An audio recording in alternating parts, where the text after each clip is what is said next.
What is going on, everybody, and welcome back to the Hangout spot where you already know it's real talk, boxing talk, live from my man cave. It's your boy Johnny, and I am your host for another edition of the Hangout spot live. This time we at the Tuesday night edition.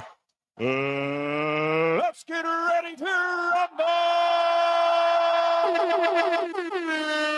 Now go home and smoke some more crack. And I just want to thank everybody for rocking out with us on Sunday night, man. We rocked out, bro. We had a hell of a show, man. We had the Boxing Voice edition, Border Wars edition. We had the main event guys just go face to face, man, and they duked it out, bro. Press conference style, debate style. We had Ted Bayless in the building. We also had Lobo in the building as well. It was a banging show, man. It was a banging show. We did over 3 hours, man.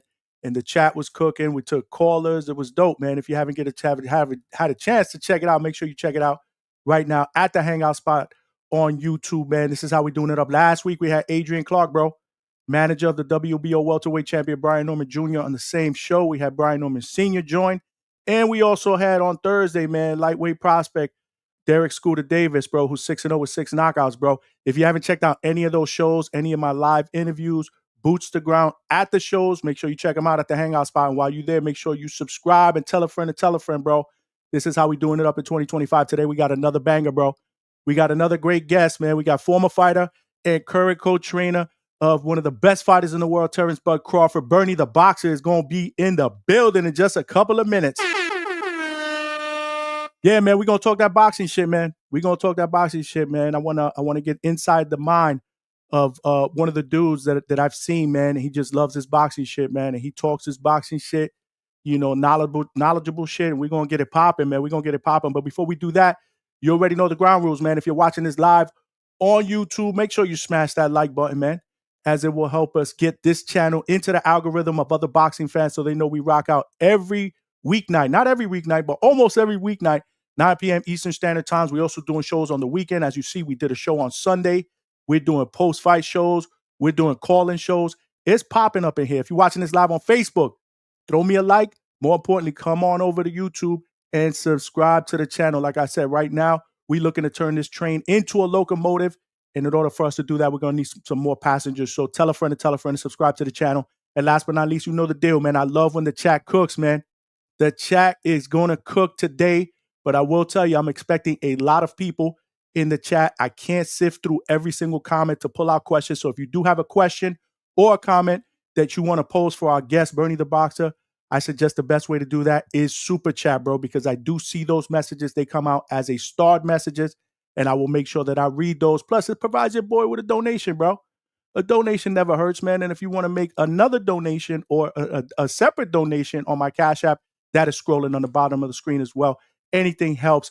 But yeah, man, like I said, man, we hooked up last week, and I thought this would be a great interview. There's a lot of things going on in the boxing world. Big fights ahead, not to mention a mega fight between Canelo and Bud that's on the horizon. So I want to bring in my man. Without further ado, man, let's bring in Bernie the Boxer. What's going on, champ? Welcome to the Hangout spot, bro.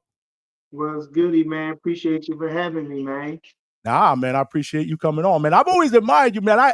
I love, first of all, I love seeing your back and forth with Ness from the Boxing Voice, bro. Those shits are legendary back and forth, bro. Mm-hmm. Yeah.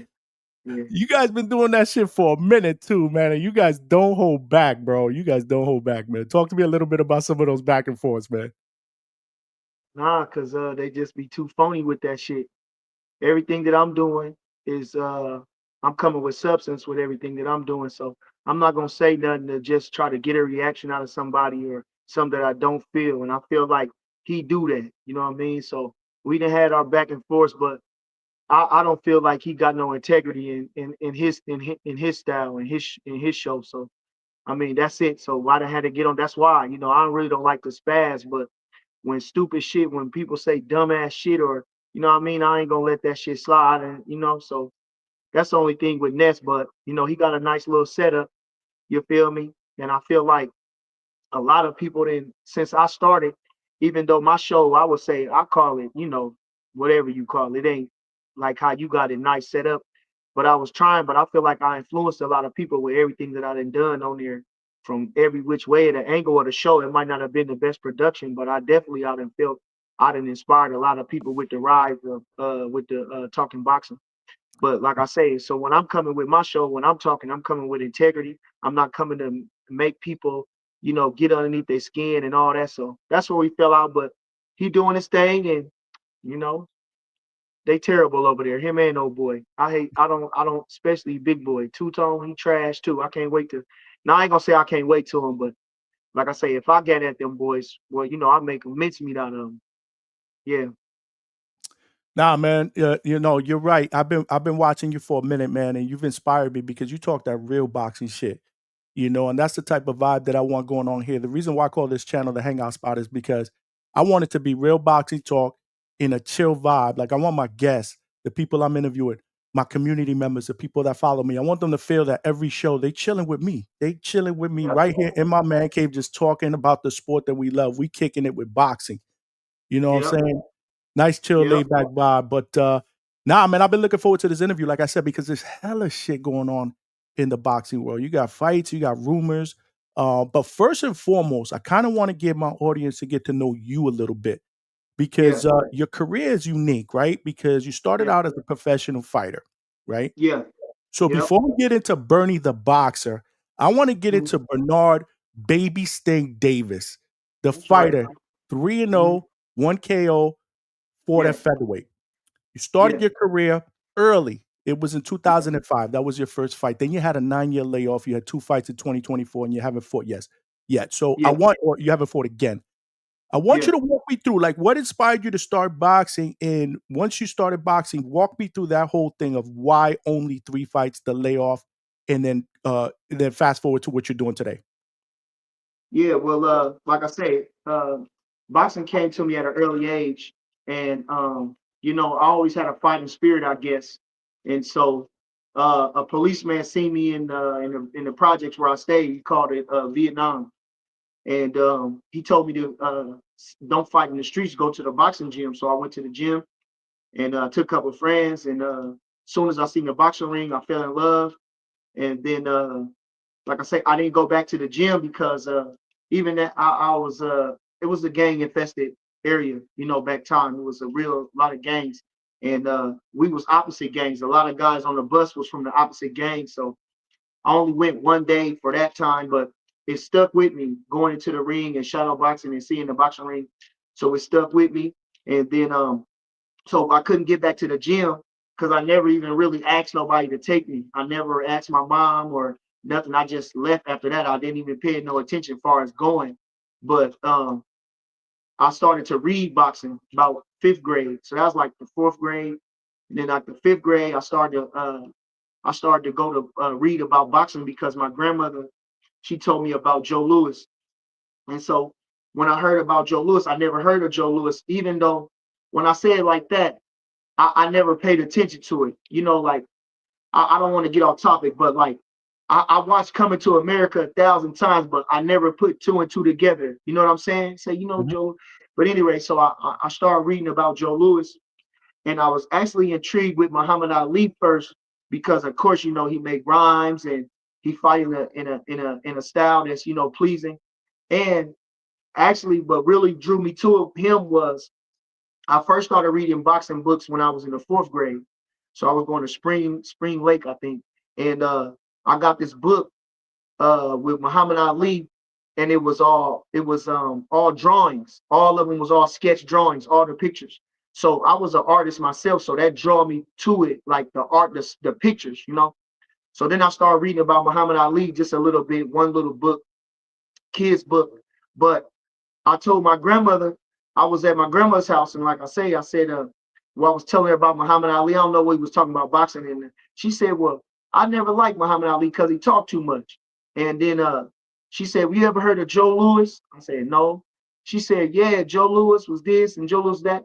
And she said, we used to go into the restaurant and we would say, or to the cafe, she said, and they would say, I want a cup of coffee as strong as Joe Louis and a hamburger beat up like Braddock. So I liked it, that saying. That sounded funny. So when I went to the school, I got a book on Joe Louis. So this I'm in the fifth grade now. So I started reading this book on Joe Louis, and I just love the way his stance. I love the way he looked. I love the way the way he parted his hair. I loved the pictures. I was intrigued by the pictures, and so that drew me to it. And then so I really was into Joe Louis. Like I say, I get so much into boxing that I wouldn't even pay attention in school. I'll be reading a book while I'm in school, and so that was a spark right there, just keeping with that. But when I was in the 6th grade, my mother, she got me this book, and it was the Great Book of Boxing from 1892 to 1992. So this was probably like 1993. So the book was, up to date version. And so I'm a reader at the same time. I consider myself a mild intellectual or historian type guy. So when I was reading, I read the book from beginning to end. So I studied the book, which was um, the complete history of boxing from 1892 to 1992, and it was from every weight class from 105 to heavyweight. So it gave you every weight class, how the division started, the champions that came in between, the wannabe champions, the could have been champions, everything in between in every weight class. So that gave me my knowledge. You understand? And so that from doing that, it inspired me even more because I'm reading, right? So I'm reading about these guys, and I don't know, I seen something in myself with these guys. And so that really was it right there. Once I started doing that, then it was just like I say, so now I'm still not going to a boxing gym. My mom, she had got me a pair of boxing gloves, but I never get 2 pair because we didn't have a lot. So I didn't want to like press mom for much. I just was obsessed with the boxing gloves, not even thinking about somebody to box with. But so I would get the boxing gloves and I would take them around the neighborhood, and I'm left-handed and most people are right-handed. So we would fight with one glove, and that's how I would start off. So about 6th grade, 5th, 6th grade. So then what I would do is like I say, I was an artist too. So I would look at scenes out of the books and draw them because I couldn't draw from just like memory. I had to look at something, but I could draw it identical. So that would inspire me too. So I would come home, I would draw pictures of boxing scenes and stuff. And then the cardboard box at the end, I started to make championship belts out of them. So so I could award the guys in the neighborhood. So uh, I had the lightweight championship, and I think it was red. And I made that for like my brother. He was like in the kindergarten or something. And so I made them for them. And then I made the one for us who was like middleweight. Yeah, I was like the middleweight. It's only 3 belts. It was lightweight, middleweight. That was my size. And then the heavyweight for anybody that was chubby or kind of big.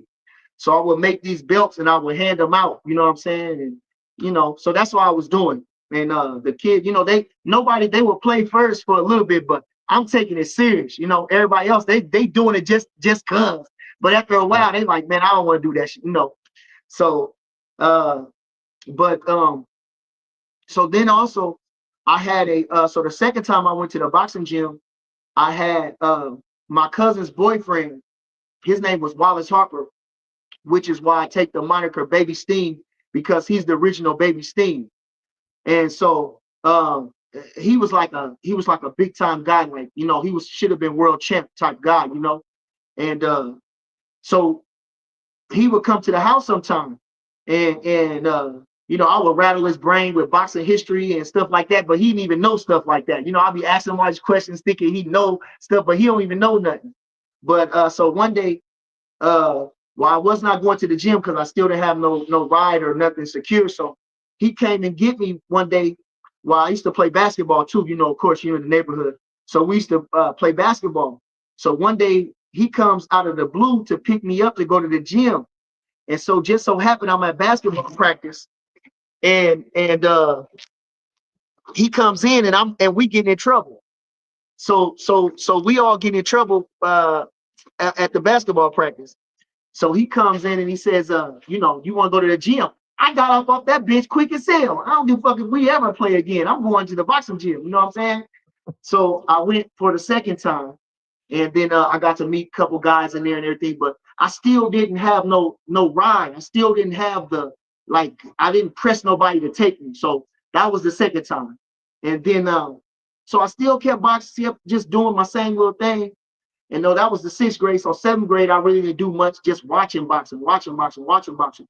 And then the 8th grade came, and so at the gym that we trained at, which is the CW Boxing Club, it offered tutoring, after school tutoring. It was a dance, either music. It was like a all type of, like a place, like a community center almost. And so they used to have talent shows and stuff like that. So my friend Donald Reed, that's his name, he was Donald. He said, well, we gonna go down there because the girls be down there. I'm like, I don't give a fuck about the girls. I want to go to the boxing gym. So we got out of school and we went down to the boxing gym. And then I met Midge again. And then I met Larry. And so nobody was at the gym yet. I came real early. Nobody was there yet.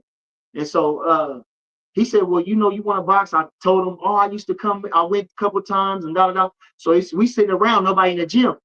So he says, y'all want to spar? I say, hell yeah, I'm happy as fuck. And now my friend down around, he's a good guy, but he was like look like a grown man, but a young boy, you know? So he had this deep voice, this raspy voice, you know?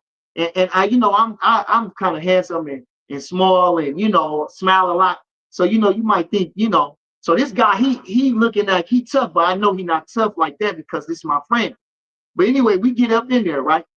So I beat the stew out of him. You know, I'm in there, you know, I'm happy. I'm thinking, you know, so I beat the daylights out of him. And so we get out of there, and I got Larry and Midge. Now, it just so happened to be, now when Larry see me, he said, you gonna be my next national champ. So I'm like, you know, okay. And he just happened to live around the corner from me. And that's where it started. So he seen something in me. His name was Larry Littlejohn. He seen something in me, and he would come get me every day. So it was he lived right around the corner. You could really walk to my house. So he would come get me every day. He was like a father. And even one of the times I didn't want to go to the gym, so he know my hangout. So he would come, and you know, I thinking he come by the house, but I'm gone. But he would come to my hangouts and come get me, you know. And so like I say, then I was really started boxing. So that was like 1995. That was February of 1995. I was 13, turning 14 that same, actually, I believe it. The day I went to the gym, it was February 13th, which is the day before Valentine's Day. My birthday was February the 25th, so I was turning 14. So I went from that day. My first fight was April 8th in Madison, Nebraska, against Tony Gershon. 1995, Tony Gershon in Madison, Wisconsin. That was April 8th. So I went from February, March, April. So I fought my first fight April. And after that, I just, you know what I'm saying, I was locked in with boxing. And so when I went to boxing, so that was my first fight. And I felt bad because I bust this dude up, right? And I didn't really have no skills. So I was just really like street fighting. And I hurt the dude so bad, they said I busted his eardrum or something. And I remember sitting on the stands looking at him all slumped over in his mom's lap and crying up. I kind of felt bad. I felt, you know, and so that had an effect on me a little bit. But after that, then I went to the Junior Olympic regionals, and I knocked a guy out with a body shot in like the first round. And so this is my first fight out of state. So it's probably like my third or fourth fight. I knocked him out with a body shot the first round. And so I won the regional championship. So that was Nebraska, Wisconsin, Illinois, and Minnesota. So it was that was the regional championship. But at 14, you couldn't go to the national. You had to be 15. So that was pretty proud moment for me. And like I say, that success with the body shot made me always believe in the body shot. That was my favorite. That's my favorite shot, the hook to the body. So like I say, I took to boxing and I really was pouring myself into it. And I went to the National Golden Gloves. I was 16. Well, I just turned 17. So I won the city Golden Gloves. I beat a guy named Phil Godoy. He was the defending champion. So I beat him. They gave me most promising in the city. And so I went there I missed the Junior Olympic. Okay, now in the Junior Olympics, I got beat. Now his name was Marcos Ramirez. Okay. And when I finally made it to the Junior Olympics, I won the Junior Olympics state in the region. But and I lost in the region. to Marcos Ramirez. Now Marcos Ramirez was the runner-up. He had he lost to Roberto Benitez the year before at 112 for the flyweight national champion junior Olympic championship. So I fight him in the final, and I lost at 119. So I didn't go to the national. So and he ended up fighting Yorkis Gamboa for the world championship on HBO, Marcos Ramirez from Kansas City. But at that time, I think he was from like Iowa or something. And so I went from there to the National Golden Gloves. So I finally, my first national was the National Golden Glove 98 in Mississippi. So I never fought nobody from the national. I never seen nobody like, Marcos was really good. You know what I'm saying? So I got a glimpse. But when I went to this national, man, it was just amazing how these guys fought like, like pros. You know what I'm saying? Never seen nothing like that. So I went to the nationals. I lost the first day to New York, but I felt like when I watched the fight, we didn't do nothing to each other. I was new to boxing at the time. I never really had no real technical skills, so I didn't know how to step in with my punches and everything. I felt so embarrassed about the tape, how I looked. I threw the tape away. I broke the tape because I say, but I don't never want nobody to see you looking stupid like that, right? So anyway, I lose to New York, but it was an experience, wake me up. So when I go back to the gym, I know what I'm kind of going up against, you know what I'm saying? So I went from there and I made it all the way to top in the country. I was top 10 in the country. I lost to like Aaron Garcia was top in the country, was national champion like 2 times. I thought I won the fight, but I didn't have no name, and I'm coming from Omaha, Nebraska. So who they gonna give it to? This guy. I fought Mickey Bay, lost a close fight to him. We both gave each other 8 counts. So I was top in the country, and I had a lot of respect in the amateur, you know what I'm saying, on the circuit. And so I did that. And then I fought much as I could. I went to the Olympic trials in 04. So I went from 125, I dropped weight to go to 119 to fight in the Olympic trials.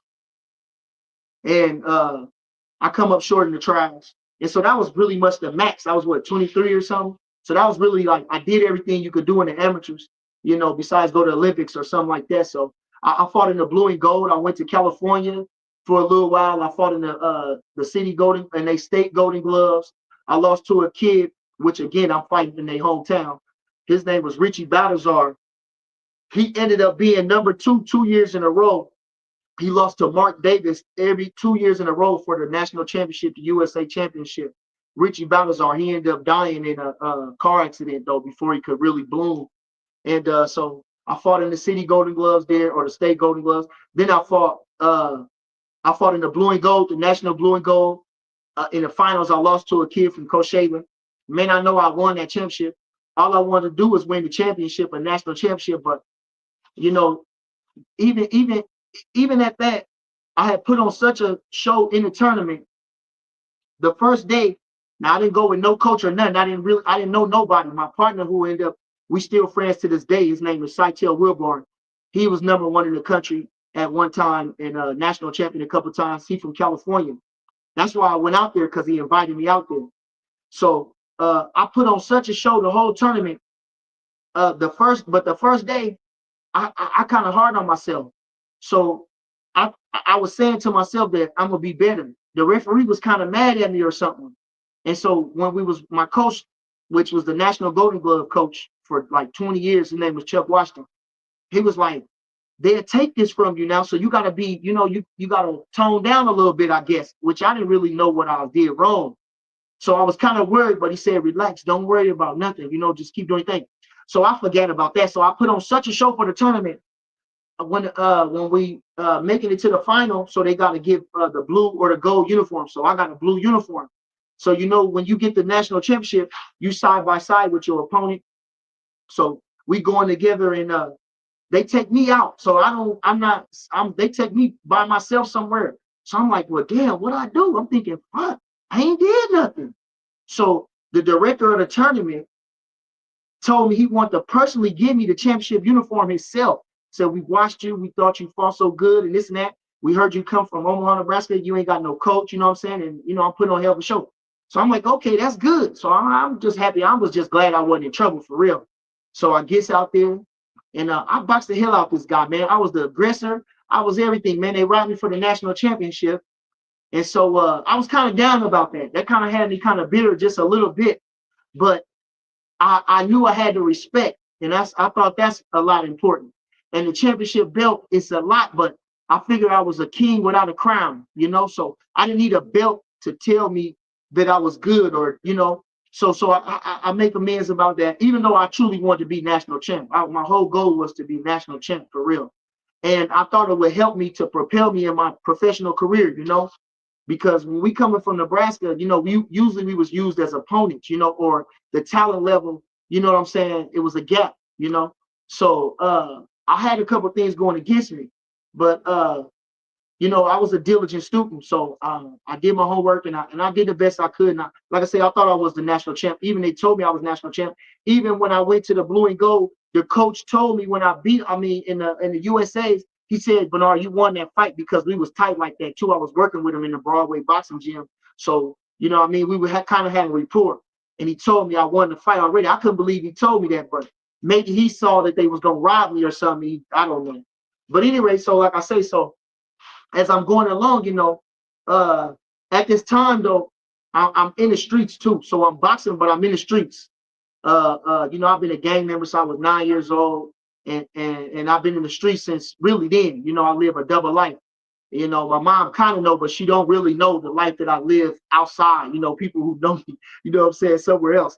So I'm living the street life, and it kind of would bother my coaches a lot. You know, because I was selling dope and gangbanging at the same time. So you know, they would worry about me. You know, they would hear stuff about me in the streets, and stuff like that would kind of worry them. But so I kind of had like some, you know, if this stuff got around, kind of like a reserve about it, you know. But anyway, I decided to turn pro, which was September the 10th, 2005. I said was, you know, pretty much ain't nothing to do. And if I'm gonna keep going, I might as well turn. So I turned pro in Duluth, Minnesota. And I fought this guy who was a tough guy. He was a guy that they fed all the prospects to. You know, yeah. So I think he fought Rayante Whitfield, Jason Litsu, you know, a couple guys like that. So I made my debut, which was just a mere formality for me. You know, I know the guy was not on my level, but it was just like, you know, a rite of passage, you know, turning that corner. And after that, man, my career slowed down. You know, it's like I couldn't get no fights. And at the same time, I didn't know the business part of it because I seen so much stuff that I didn't like in my gym, you know, that I didn't want to end up like that. You know, I didn't want to be used up. I didn't want to be, you know what I'm saying? So I had a reserve about certain things. And yeah, so my career, it wasn't going nowhere. I would have people call my phone that I don't even know how they got my number, but promoters and managers and people would call me and tell me they're gonna do this and say all that, but they would never do nothing. So then I kind of had a little rift with my coaches and everything too. So it was kind of like, man, I'm so sick of boxing. I'm fed up with boxing, and I just quit. So that was like 2007. I just quit. And like I say, but at the same time, I'm selling, so I'm making money. So I'm not really worried using boxing for money. You know, it's more like I don't know what to say about it. It's more to keep me together. It's Right. more, it's my passion, It's an but outlet. It's an outlet. yeah, Basically an yeah, outlet that you yeah, needed yeah. at So times, right? yeah, yeah. So like I say, so I quit boxing, and I'm figuring that, you know, I'm just gonna be able to sell dope and ball and run my money up and just live happy, you know. But that didn't work out like that. You know, the streets kind of got to me. The time over the time from doing it all just kind of caught up with me, and I lost my head during this time. And so I kind of fell out of favor with myself, and I was kind of going through a dark time. And so this was about by the time I'm about 30. So I quit boxing at 25, 26, 27, something like that. And Mhm. by the time I was 30, like I say, I just everything, the walls closed in on me. And you know, I wasn't really into boxing no more. I wasn't into boxing no more. I wasn't going to the gym. I wasn't doing nothing. And so I gave my life to the Lord. And well, no. Actually, okay, so before I did all that, I started going back to the gym. I started going to the gym, and no. So no. That's no. I was still doing bad. And then, like I say, so I gave my life to the Lord first. I was 30 years old. I lost my apartment. and everything. So I was like with nothing, dead. But I knew where my happy place was. So I started to go back to the gym. So I would go to the gym where we used to train at, but the gym, they changed it from the upstairs to the downstairs. So for a second it felt home, didn't feel right. And we had fell out of the favor with each other. So it was just like, man, first we quit each other. And now, you know what I'm saying? I come back and we in the basement. So I'm like, man, I hate this shit. But I kept going. And like I say, I started to feel better as my life started going. So like I said, I gave my life to the Lord. I made a lot of amends and atone for a lot of my mistakes that I did and people I crossed and wrongs. And so, like I said, I gave my life to the Lord. Now, at the same time, Bud was on his way up. So um, he ended up getting, when he won the championship, and then he made his hometown debut with the title. So I was already in the gym training. Now, I was already in the gym training in shape. So now, like I say, you see, I got a youthful appearance, and I always had that. So people always know me for boxing, and some will come see me in the Golden Gloves or heard a lot about me, but they will always ask me, when you boxing, when you boxing, when you boxing. And my mom, okay, I was 19. That's another thing that happened till I was 19. As soon as I graduated high school, my mom was involved in an accident, and she like really was messed up from it, so it like turned our world upside down too. So that's another thing that I battled with my mother. But she would always, so her memory was kind of messed up. She had a brain injury, but she would always say, Bernie, when you gonna fight? When you gonna fight? And so when it would always kind of bother me because she had her, it would just bother me. And plus, I'm kind of funny style with boxing. I got like like a love-hate relationship with it for my career. So it would kind of bother me. But anyway, when he win the championship, I say, Bud, can you give me on the card? He said, yeah, yeah, yeah. And so that's what it happened. So, usually they get local talent when it's like that. So they got me on the card. Of course, I got a big buzz. I'm like a local legend. And so they had me on the card. And I fought when he beat Gamboa. And then I fought again when he beat Beltran for the Ring magazine. And that was just a good thing for the city to come out, put me on a big stage. It was on the undercard with HBO. So people around the world got to see me. My family in out of town got to see me. My son, who was born at the same time when I started my pro career, he never seen me box. So he going through all these years of hearing about me or me showing him boxing and stuff. So he actually got to see me and be in the scenes with, background and come out with me and stuff like that.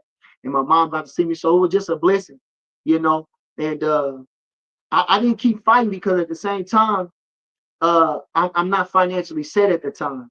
And at the time I was 33. And so, it's only so many favors they're gonna do for you. And I really didn't have the drive to really like put my all, like, okay, this is your second chance. Which, in hindsight, I really should have did that. Because a boxer has to be selfish. That's the one thing fighters ought to understand, is that you have to be selfish. And I wasn't selfish enough. And even the guys, they would say, Bernard, come on, stop worrying about them. Because I was worried about the guys coming up. We got Bud, he the world champion. We got these guys, they working hard and they're young. Maybe they could do something. Me, I'm old, I'm through. You know what I'm saying? But so that's why I happened. So I kind of stepped back and stopped from boxing and everything. And Bud just kept going, kept going. Now with me, like I say, I was in the streets my whole life. So now I'm starting to work. So now I'm working now. So now I'm just working a regular job. And that's where I'm at. I'm not financially stable. I got an old lady. I got a woman. I end up having a baby, a second son. And so it's like, I'm really depending on her for real. She really paying all the bills. You know what I mean? I really don't have nothing. So that was always bothering me. And to totally not do nothing, to like probably be dependent and put my career at this state, I didn't feel like that was right. So I just took a step back and I was working and working. Now, but still in the gym, still in the gym. Now, when COVID came, that's when everything took the turn. So when COVID came, I've been working good and I was happy with working. I was, fine with working, and I'm living a good life. I'm content. I'm living peaceful. Don't have to look over my shoulder and then I'm at peace with everything. And so, my job, they shut down because of COVID. Well, I was actually a temporary employee. So I've been there 9 months. So they should have hired me. But I got the spirit on me. I got this thing about me that sometimes people can't understand, or it makes people feel funny. So the boss, he never hired me, even though I conquered the job. So, which is a blessing. So I lost the job. You know what I mean? I wasn't hired, so I had no job. Make sure you tell And so Bomac I said what's up. Bomac's behind you. Make sure you tell him I said what's up. I'll show you right. Okay. And so with that being said, I was with Bud one day, and he asked me, I think he was watching Charlo fight somebody. He said, Bernard, you working? I said, no, because I'm really working for myself. I'm doing appliance repair at the time. I met a friend. He was doing appliance repair. Everybody was starting to do the entrepreneurial thing during the COVID thing. You know what I'm saying? So I started to pick up a trade, which I already had a background because my dad was an engineer. And even though he wasn't in my life, he was enough to show me a couple of things. So I started doing that. I'm working for myself. And so I got a free schedule, really. And then, like I say, Bud, when I was over his house watching the fights, he said, do you want to come to camp with me? We went to camp, and then it just started from there. Everything, it just snowballed from there. So first it was just Bud, and then I guess, I made enough, decent enough. And so I started working with Jamil, I started working with Mo, I started working with everybody. So now I'm just part of the team. And like I said, it was just a blessing. Like I'm saying, how the Lord watching over me with boxing, because this is my spirit. This is me, and everything that worked out to it, how it even came back around where I was able to fight again. And now how I'm living in this with the best fighter in the world, how I'm touring with, guys like Keyshawn now, and I've been with guys like Mel and Mo, and you know what I'm saying? I got Troy Isley and I got Juice Man. So I've been with all these guys, and this type of guy. You see, I'm a historian type of guy. So I'm working with future legends and the who's who right now. And so it's just been a blessing to me. And so here I am right now. And like I said, the Lord just been blessing on me, and he guided my steps. And ever since I gave my life to the Lord, ever since I continued to do right and change my life, he has done nothing but bless me. So now I live better than I did when I was selling. Even though when I was selling, I could jump a flight, I could buy whatever I want, I could do whatever I want. But you got people trying to kill you, you got people, the police, you got so many other factors going on. And now, like I said, I don't have to look over my shoulder. I live in total peace.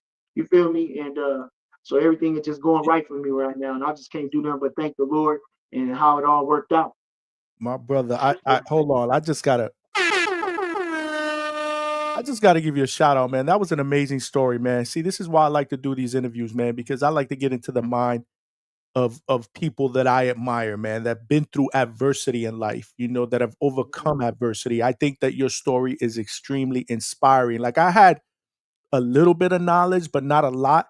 So I'm glad that you were able to open up with me, man, and my viewers. I appreciate that. A couple of things that I want to take out of that. Number one, again, thank you for telling me that story. Um, you went through a lot in your career. One thing I did point out that I wanted to make note of was the belt thing, because I used to do that shit when I was younger too, make belts. When I was a little kid, I was a wrestling and a boxing fan, so I used to make cardboard belts. So I did that too. We have something in common. The whole thing with the career, correct me if I'm wrong, it's almost like those last two fights that you had, it almost provided you like closure, like you needed to get to that point for yourself, for your family, like you mentioned, your kids, your mom. So that was dope. So it's almost like, and again, you tell me this is how I read it. I'm good. I did what I needed to do, and I closed that chapter the way I wanted to close it, and now I'm good. I'm moving on to bigger and better things, right? That's dope. That is dope. That is dope. That is dope, man. And not to mention, you could tell people you retired undefeated like Floyd, bro. Yeah. They always say that, but the thing about, the thing that I take away from all that is because my cousin, rest in peace, okay, his name was Ethy. He told me, okay, so after I fought the very first time, and so this dude is so funny, but he gonna say, shit, you was a professional athlete. You retired undefeated, 1-0. How many people can say that, champ? And so I he made light of that. But the thing about it is this that I take from that. Well, now that those fights that they happen, now that I'm coaching, that you can see things that I'm doing in there that I'm not just telling you from nothing. You feel me? I'm showing you different techniques it's that not I'm not just talking about it, I'm being about it, you know. So that's what I take from that. I love to watch them fights, and I love it. I try to encourage people to watch the fight, to just see the things that I was doing. You know, maybe like I say, the IQ might not be enough to understand some of the things I was doing, but it's easy to point out from my standpoint. So, you know, that's what I take from that. And again, you know, um, the on that stage, I fought on such a huge stage, and you know, the house was packed when I fought both times, and man, Roy Jones was watching me, you know, Larry Merchant. So all these things, like I say, I got a picture of me, and you know, HBO, that's an HBO broadcast. So I got an HBO broadcast. You can see me stopping a guy in the background. You can see HBO in the back. You know, I got to meet Larry Merchant. I got to meet Jim Lampley. I got to talk to these guys. These guys actually seen me fight. So like I say, I seen Larry Merchant. And I love Larry Merchant. Everybody hates Larry Merchant because he tells the truth, and Nah, everybody I hates the love truth Larry teller. Merchant, bro. I thought he was great for So the sport, bro. I said, Larry, now you know I'm fighting the bum, and you know I've got what 3 fights. I say, Larry, you see me fight? He said, yeah, I see you. I say, what you think? He said, you're a fighter, and that's all it made it for me. You know, that's all. That's it. You're a That's what's fighter. up. You know. I can go on and on. Like I say, I remember I was in the middle of doing my thing, and I'm looking at this guy, and I hit this guy with a combination, and I'm looking at Roy Jones. Roy Jones is staring right at me, and I hit this dude with a combination, and I said, man, I think to myself, I said, man, that's Roy Jones. He's looking right at me, you know. So, That's like I dope, said, you bro. know, it's been a Cherish the way those things working memories, out for man. me, I can't complain. Cherish But I those want to say memories, man. this. I said, so like I say, my moniker Baby Sting was for Wallace Harper. Mm. Okay. Now, how I started doing my show, right? I started doing a YouTube show because I'm really not a YouTube type of person, right?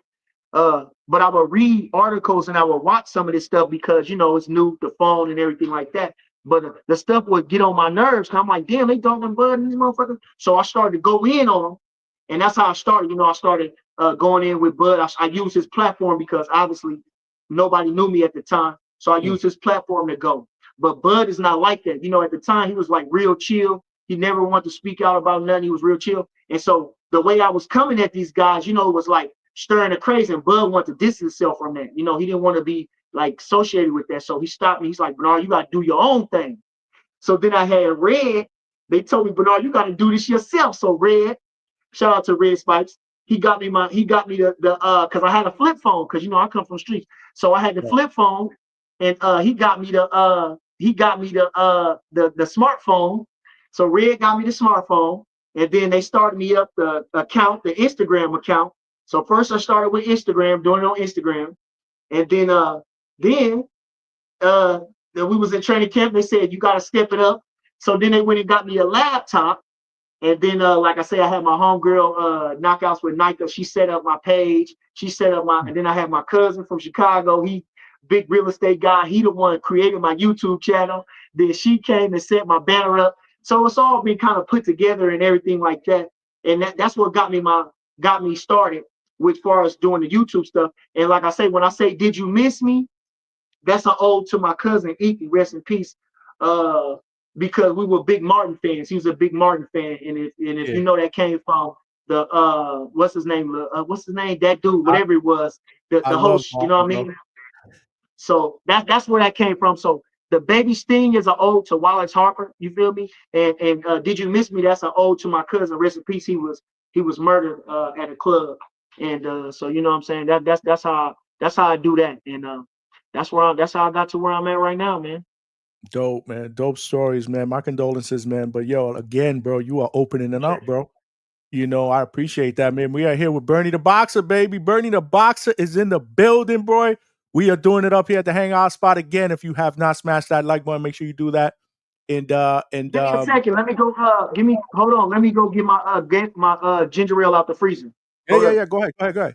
So yeah, man, we're here with Bernie the Boxer. You know, who is a former fighter. Just shared a lot of insight on his upbringing in the sport of boxing. Obviously, he's overcome a lot of adversity in the street as well, but now he's in a great place, man. It's come full circle. His career is over. He is now in the corner of the great Terrence Bud Crawford, man. So the chat's cooking, man. Make sure y'all continue to cook the chat. Again, if you want a question, ask. So I don't have to sift through all the comments. Make sure you super chat if you want a question for Bernie the Boxer. We're gonna be talking about Bud and Canelo shortly. But if you have not smashed that like button, make sure you do that. We got to get this channel out into the algorithm of other boxing fans so they know we rock out weeknights, 9 p.m. Eastern Standard Time. And on the weekends, more importantly, subscribe, tell a friend, and tell a friend. If you're watching this live on Facebook, give me a like, come over, subscribe as well. Keep the chat cooking. We are here with Bernie the Boxer. But yeah, man, so, let's talk a little bit about what you're doing now, right? So Bud Crawford, man, he's making a lot of headlines recently, man. Obviously, one of the best fighters in the world, if not the best fighter in the world, pound for pound. But That's right. there's a lot of talk about this future fight against Yeah. Canelo Alvarez, right? You got debates everywhere, all over Yeah. social media, right? Is Bud going to be able to do it, right? Canelo's the undisputed king at 168. Bud's moving Yes, up to sir. weight classes. This is now going to be a legacy fight for Bud because if he wins this fight, he will be officially a 3-time undisputed champion in 3 different weight divisions, which is, dude, I can't even imagine some shit like that. So Bud is definitely there to be great. So tell me, before we get into the inside of this fight, when did Bud really, really start looking at this fight, Bernie? Because was it immediately after that destruction of Spence? Because let me tell you something, that was an absolute destruction. Yeah. Did he start looking at this fight right after that? Did it materialize? When did Bud really start looking at Canelo? Was it even before that? Like, once I take care of Spence, Canelo's next. Talk to me. No, I don't know. It was right after the Spence fight because, at least from my knowledge, I remember they was asking about the Canelo fight at the workout, one of the workouts he was doing. I think it was like one of them publicity workouts, and they was asking him, and of course he said, "Nah, Canelo too big and and this and that." And so I took it as that too, though. I really wasn't looking at him to go up to fight Canelo, and really wasn't sizing that up. So I really wasn't thinking that. I just knew that, Lord bless him, I knew that Earl Spence, I knew he didn't have a chance in hell to whoop him. But they was talking about him fighting him. But then again, they was always talking about how much bigger he was, and Bud was small, and Earl Spence is big, and da da da. So I could see how they were saying it. But yeah, so he called me a little bit after the Spence fight, early in the morning, and so he called me, and it kind of reminded me of the Sugar Ray Leonard. It's a documentary on called Legendary Heavyweights, and it's a documentary called Legendary Little Giants. It's on YouTube, even though they took out little pieces, little small little stuff out of it. You can still get a lot out of it. But he reminded me of Sugar Ray Leonard when he said he could beat Marvin Hagler. He said, "I think I can beat him." So he called me. He said, "Bernard, I can beat him." I said, "Who?" He said, "Canelo, man." He said, "I done dreamed about it. I done thought about it. I done sized it up in my mind." He said, "I can beat him." I said, "Hell yeah, bud." And we talked for a few more minutes. And, that was the first start of it. And then it started to pick up steam. And then that was 2 years ago. Then, he had to go with Madrimov because of the stuff that everybody, the plays that was going on in boxing. So, he moved up to a 4th division, fought Madrimov, still with the Canelo thing, floating around the air. And it became to fruition because you got a guy like Turkey who looking for, he sees something in Crawford. I think those guys they come from an integral background, the Sheiks. I think those guys over there in that country, they're real serious about stuff. And they see the integrity in Crawford, and they want to throw him a bone and help him out. They want to, so they made the fight. They put the money behind the fight. And you know what I'm saying? I know Crawford is a big as an ambassador for them because the way he carries himself in the sport, the way he performs, and the fight is almost here. So, shout out to Turkey Al Sheep, and let's go, Bud. Nah, man, I think Turkey's always been a big Bud fan, right? I mean, their relationship goes way back from some of the things that I've heard. How can you not? Hmm. Because you never heard Bud saying nothing crazy about nobody. Now they say they don't like him because of what I said, but Bud didn't say, and I tell the truth about Bud. So even if, like I said, you can't discredit what I'm saying about Bud. You don't like what I'm saying about these guys, but then again, you had to get out your feelings and really look deep into what I'm saying. Don't worry about how I'm saying it. Think about what I'm saying. But like I say, how can you not love Bud Crawford? You know, the true face of boxing right now. The true face of boxing right now. You know, we talking about. I love Canelo too, though. I think he's a face of boxing. You know, but they really they really base that off of his income. They don't base it off the way you carry yourself. They don't base it off his family life. You know, you don't ever really hear about that. You know, you see him interacting with his family because Mexicans, they're very loving people, and you see the way, but they don't base it off that. You know, when you look into Crawford's life, the way you carry yourself with everything, you know, that's why he's the face of boxing, and he's really the godfather of the sport. You know, so how can you not love Bud Crawford? Why that fight now though? Is it because of his age? Because again, there was an opportunity for him to be able to go undisputed and dominate the 154 division, right? He goes up to Nah, 154. He nah, wins a nah, strap nah, against nah, Madrimov. You know, there's some nah, big fights there. nah, because he was supposed to fight. He was gonna fight Spandora, but that's why he gave up the belt because because he was supposed to fight. He was supposed to fight Spandora. Right. So what happened with that? Why not choose to fight some Fundora and unify? Spandora wanted to fight Spence. But right, there was rumors that that was going to happen, but what that never happened. So why didn't Bud pursue that avenue? But Fundora had two straps at And the then time we too. got Canelo.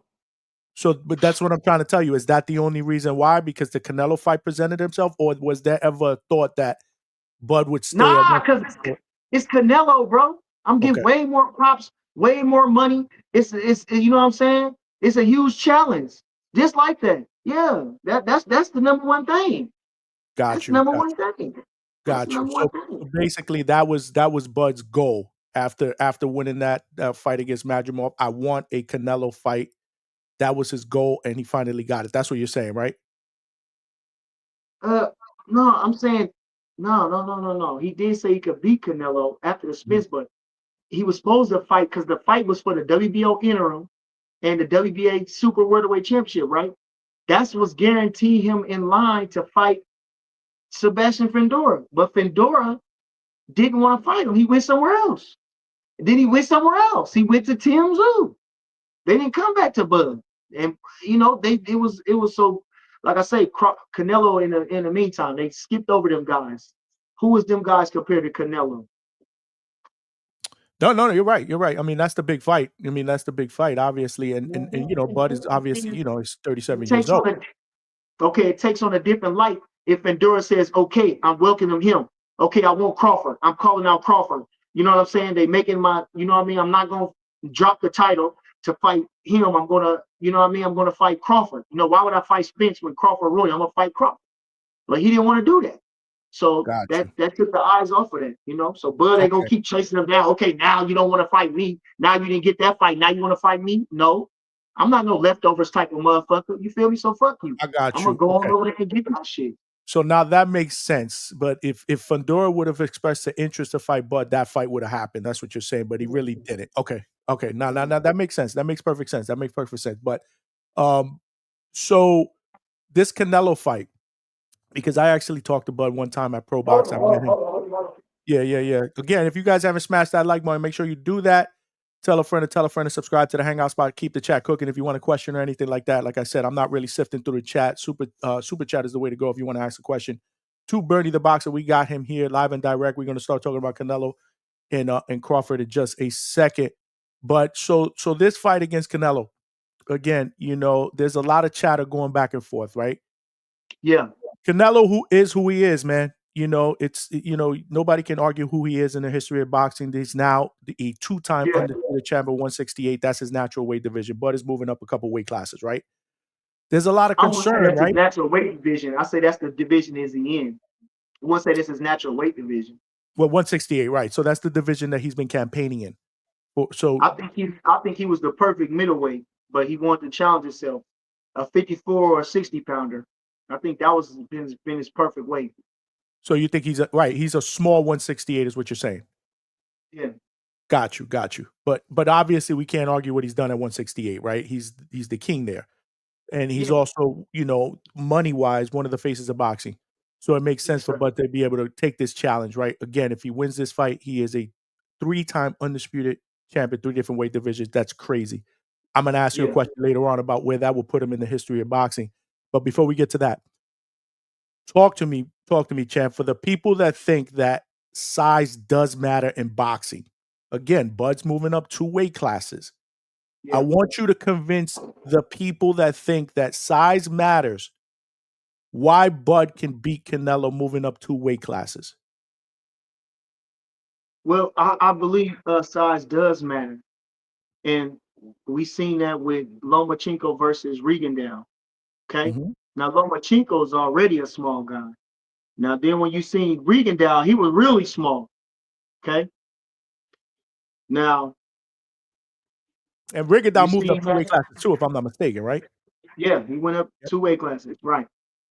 So now then you got who else was I thinking? I had another example of that. Okay, now like I say, but then you got a guy like Benavidez now. Now that's a big guy, you know, for the work for that super middleweight division. But this guy, like I say, is more. He got the same height pretty much. He's a little shorter, and the reach we got the reach advantage. So he just more wide. Bud don't have the usually it's the reach, it's the height, it's everything pretty much on when the guy's a bigger guy. But this guy's just a wider guy. You know, he's been campaigning at a heavier weight. But at the same time, you got to think about this. Crawford, he walks around. I know he got about he up there showed that weight, but around that's what he gonna fight at 68. You understand? He probably Mhm. be walking in about 65 or something like that already. Now he's sparring all the time like that. You feel me? So he already sharp, he already quick, he already going the rounds, you know, at that weight. So it don't matter if Canelo gonna gain that much weight. Like I say, he's gonna be fleet-footed. His speed is gonna be there. His IQ, of course, is there. And so no, I don't. That's no reason why. And it's almost like Bud can see that. So this is one. You see, he didn't go after Benavidez trying to that's just too far of a stretch. But this guy with everything coming, that's a great calculated risk. Shout out to Crawford. For sure. I will tell you, when I saw them in the ring that last time that they did the face off after Canelo's fight against Skull, I was Mhm. like, damn, Bud is really not that much. Bud is not smaller than Canelo. Like, like they sized up pretty well. I know my chat was like, well, you gotta understand, Canelo's neck was bigger and Crawford's was skinnier. I mean, they Mhm. went really, really in depth with Mhm. that. I just looked at the size factor. They both went up against each other face to face. It really didn't look like a lot of a difference there. So it eased my mind a little bit more. But for me, champ, and I'm gonna be honest with you, it's never been about skill. Bud's skill can't be Mhm. questioned. In fact, there are people, and I would probably agree, that say Bud is the more skillful fighter than Uh-huh. Canelo. To me, though, it's about punch resistance. Uh-huh. Like getting like, and this is the example that I use. That same punch that Canelo landed, that left hook against Edgar Berlanga, who was 200 pounds at the time, that dropped him in the third round.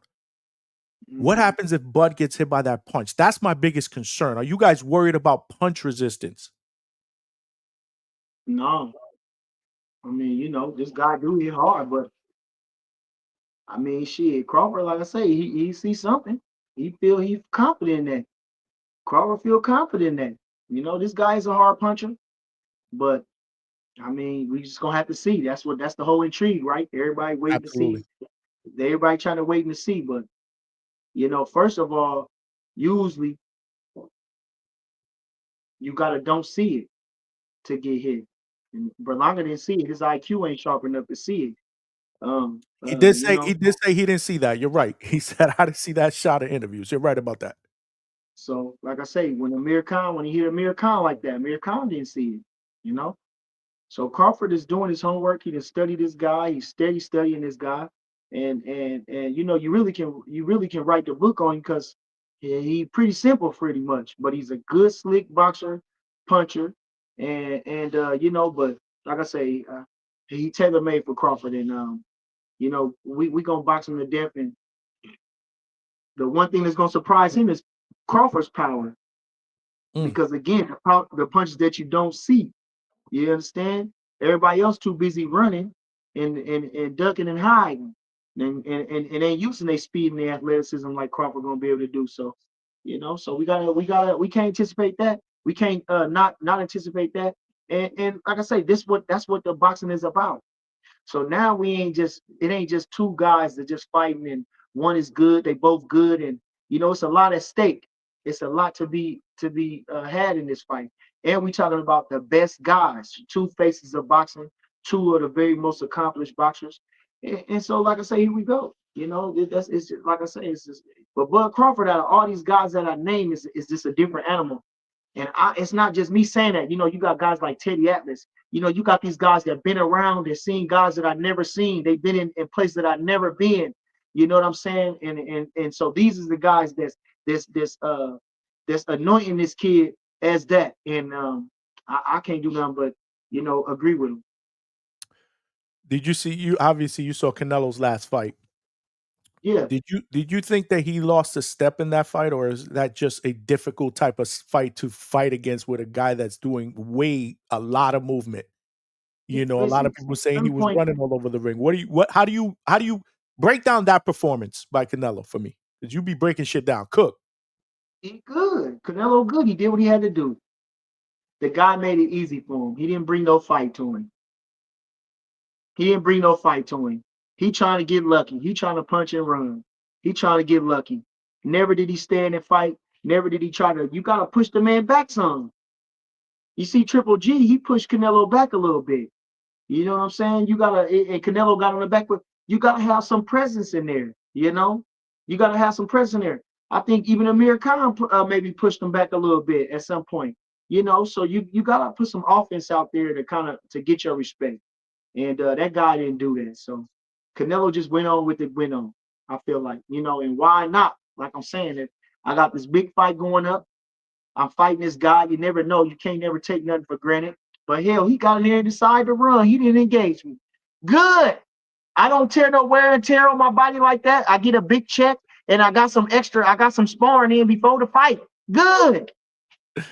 But do you criticize him for not being? Because again, the biggest criticism is that he's lost his step. He's slower. And he can't cut the ring off. He didn't cut the ring off. I personally think. Let me give you my take on it. I personally think that is. How are you gonna cut the ring off somebody like that's running for that amount of the fight? It's hard. Just like Am I with wrong? when a person is not trying to fight, it's gonna be hard. It takes two people to fight. It's a difference between boxing and running, and that's the difference with that. So, Sweet Pea was a boxer. Mayweather were ultimate boxers, but they stood and fight. Not one fight did them boys run the whole fucking time. Excuse my language. Them boys stepped You to them good. guys, all them guys that we talking about. They stood in the pocket and fought with them guys.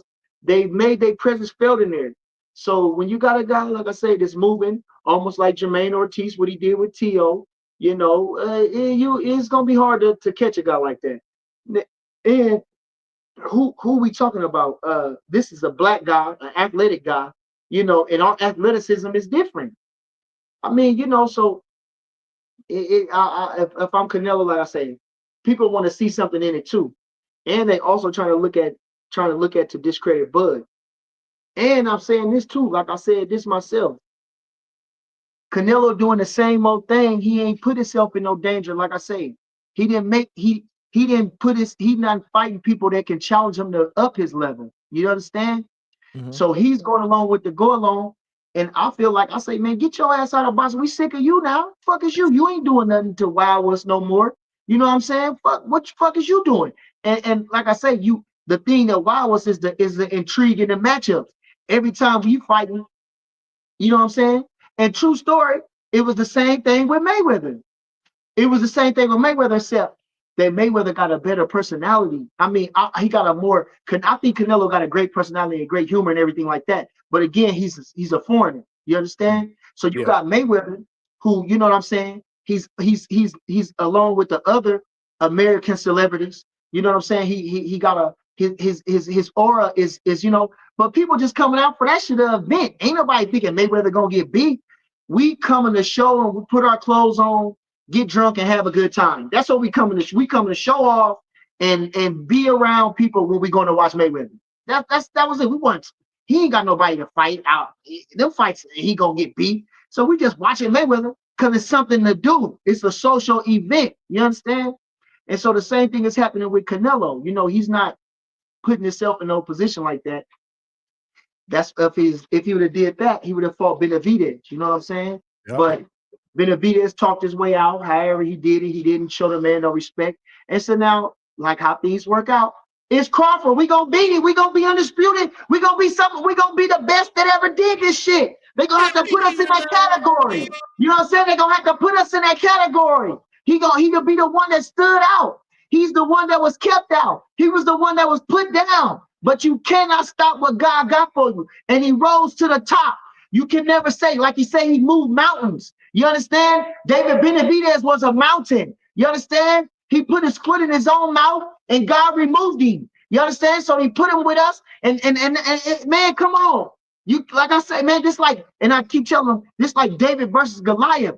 You know, this kid, what I'm saying, he been working it. He's been what I say in the shadows because he's not a loudmouth. The things that he do, he don't brag about it. He don't post it on social media like that. You understand? You see this guy interaction with the family. You see the interaction with the teammates. You see him interaction with the youth, with the stars. You understand? And every time you pull up a clip about Bud Crawford, he always takes the high road and he always gives them guys a lot of credit, despite what I've said, despite what Bo said. You understand? So when you look at a guy like Crawford, you know, man, you can't do nothing but root for him. And like I say, man, come on, man. He gonna box this guy. He gonna beat this guy, man. This guy is hell of a guy. And it ain't gonna be no shame losing to no Crawford. Fuck them bums who say that. It ain't no shame in losing to Crawford. Now, Canelo is a guy who like competitive too. Like you say, I don't fuck around, you know. I fight anybody. Okay. So now he's gonna fight Crawford. He's gonna do his very best to we looking for the best Canelo. Actually, it's gonna even make him step up his game a little bit because, like I say, he know what's at stake. His legacy, that he listening to the people, you know, the skills that Crawford attributes. And again, you understand? He trying to save from embarrassment and, you know, trying to represent for his country, for his family. And he hasn't had a high profile opponent like that since who? Who's the last high profile opponent? For real. You know what I'm saying? Mayweather's. Who the fuck else was it? Cotto or something. You know what I'm saying? So, Yeah. you know, so I think it's an intriguing fight. And these guys we keep talking about his age. But listen, these guys living high lifestyles. You know, we all aging, but these guys they train, they rest, they recover, they millionaires. You understand? They privy to the best treatment. You know what I mean? And like I say, these guys ain't took no punishment. Crawford ain't took no punishment. Canelo ain't took no punishment. You know what I'm saying? So we got guys that if you look over the history of boxing, man, these guys is fighting well past what you call their prime, or what you call, you understand? Mayweather was 40 at high level. Bernard Hopkins, let me say, even Julio Cesar Chavez was still a true champion at 140. He was in a later age, you know. So we got to stop doing that, you know. And a lot of times, guys, they got that youthful and that zeal in the beginning, but they learn their craft and they settle into their abilities. You understand? So they get better like fine wine. Tommy Hearns, you see how he did, how he was able to have that resilience and beat Virgil Hill and things like that. Come on, man. You know, these guys don't really know boxing. And like I say, they can't even call nothing out of their mind. I just gave you too many examples. You understand? And we talking about in the last, which is now, it's forever, because that's 40 years ago. We talking about Tommy Hearns. You know what I mean? We talking about 40 years, let alone past that. You know, so you know, these guys, a lot of them don't know shit about boxing, like Roger Mayweather said. So, you know, if you put in those perspectives, you know, these guys just talk. They gotta say something. You know, we gotta say something, because maybe this guy, it was like that, or this is the prevailing theory. You know what I'm saying? But these guys, that guy ain't slipped. Neither one of them. Them guys sharp as hell right now. Them guys in great shape, and you're gonna see an epic fight September the 13th. Shout out to both of them. Viva Mexico. Let's go, Crawford. My brother is cooking. We need to get you an apron, bro. You in the kitchen, bro. That shit just hype me up, man. That shit just really hype me up, man. Bernie the Box is in the building, giving us his take on how Canelo and Crawford will go down. At the end of the day, I agree, man. It's a great fight. And one thing I do agree with you as well is I haven't been happy with the way Canelo's been moving the last few years. It's it's Floydish, and my thing is you holding them belts hostage, not giving David Benavidez a shot at the title when he's rightfully earned that as the number one contender. So I'm rooting for Bud. I'm rooting for Bud, man. But again, go ahead. I'm sorry. The thing about it is, the people do want to see, and that's why Canelo's not the people's champion, because he don't value the people. Now, that's what he would have did. He'd have fought this guy. The guy didn't talk a lot of stuff. He'd have talked his ass into an ass whooping. And it don't matter that, but this guy has a lot of principle.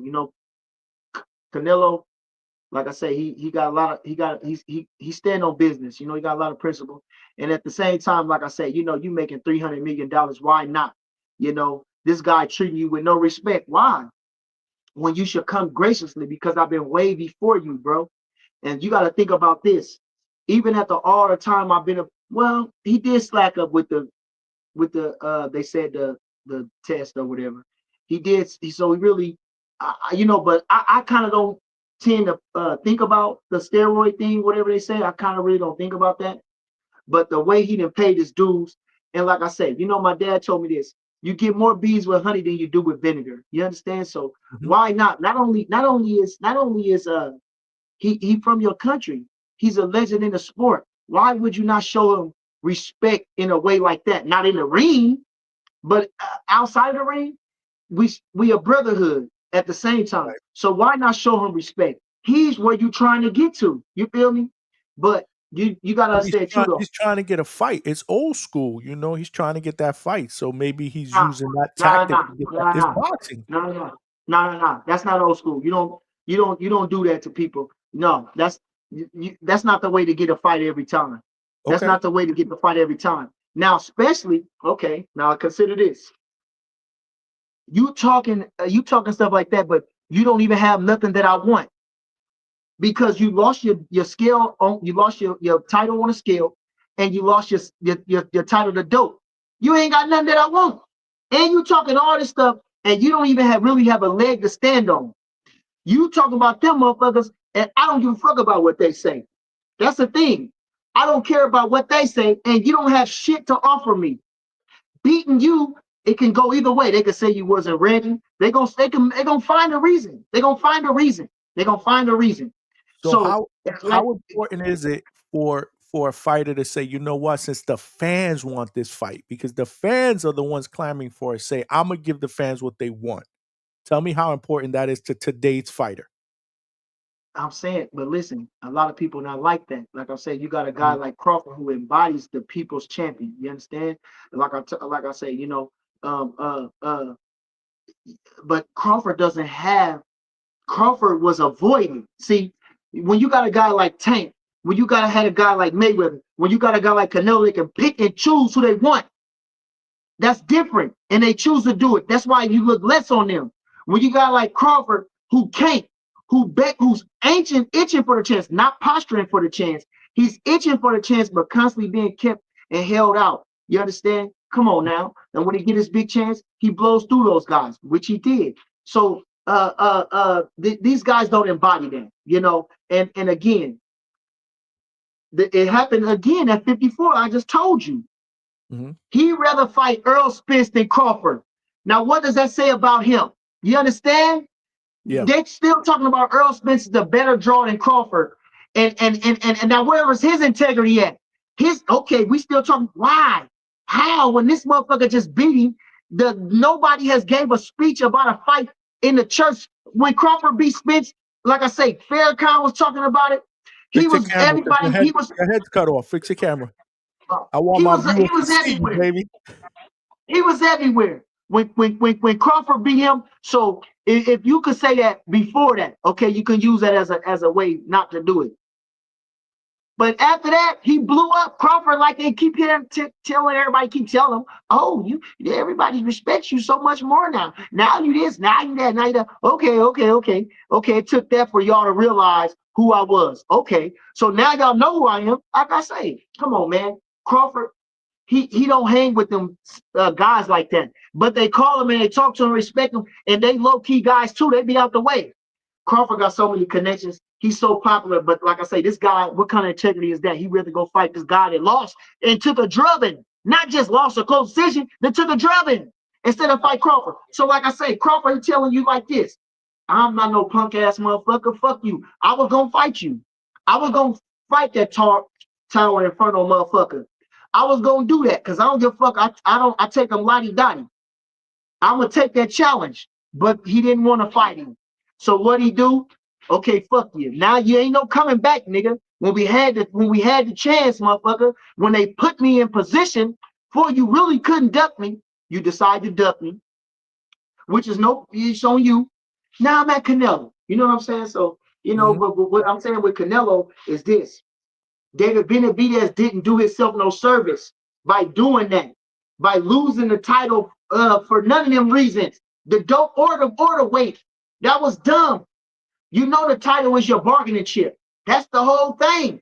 They told Crawford, you can't do nothing until you get a belt. Then, like I say, then you know the belt when you get it sometimes that shit don't matter. Because then when he got it, he couldn't get no help. So you know what I'm saying? So again, now you ruining yourself on so many levels. Now you gotta understand too, people hate Canelo because Canelo is a bad motherfucker. Canelo is a bad motherfucker. You mad because he was the aggressor against Laura. He did all these things. He beat the guys of his day to matter what he did. Then you gotta fight the legends because everybody fight all the faded legends, the Shane Mosleys, the Miguel Cottos. You gotta do that because them guys still hanging around. They still looking for a paycheck, and you gotta get them out the way. Every champion then done that. They all beat the old timers.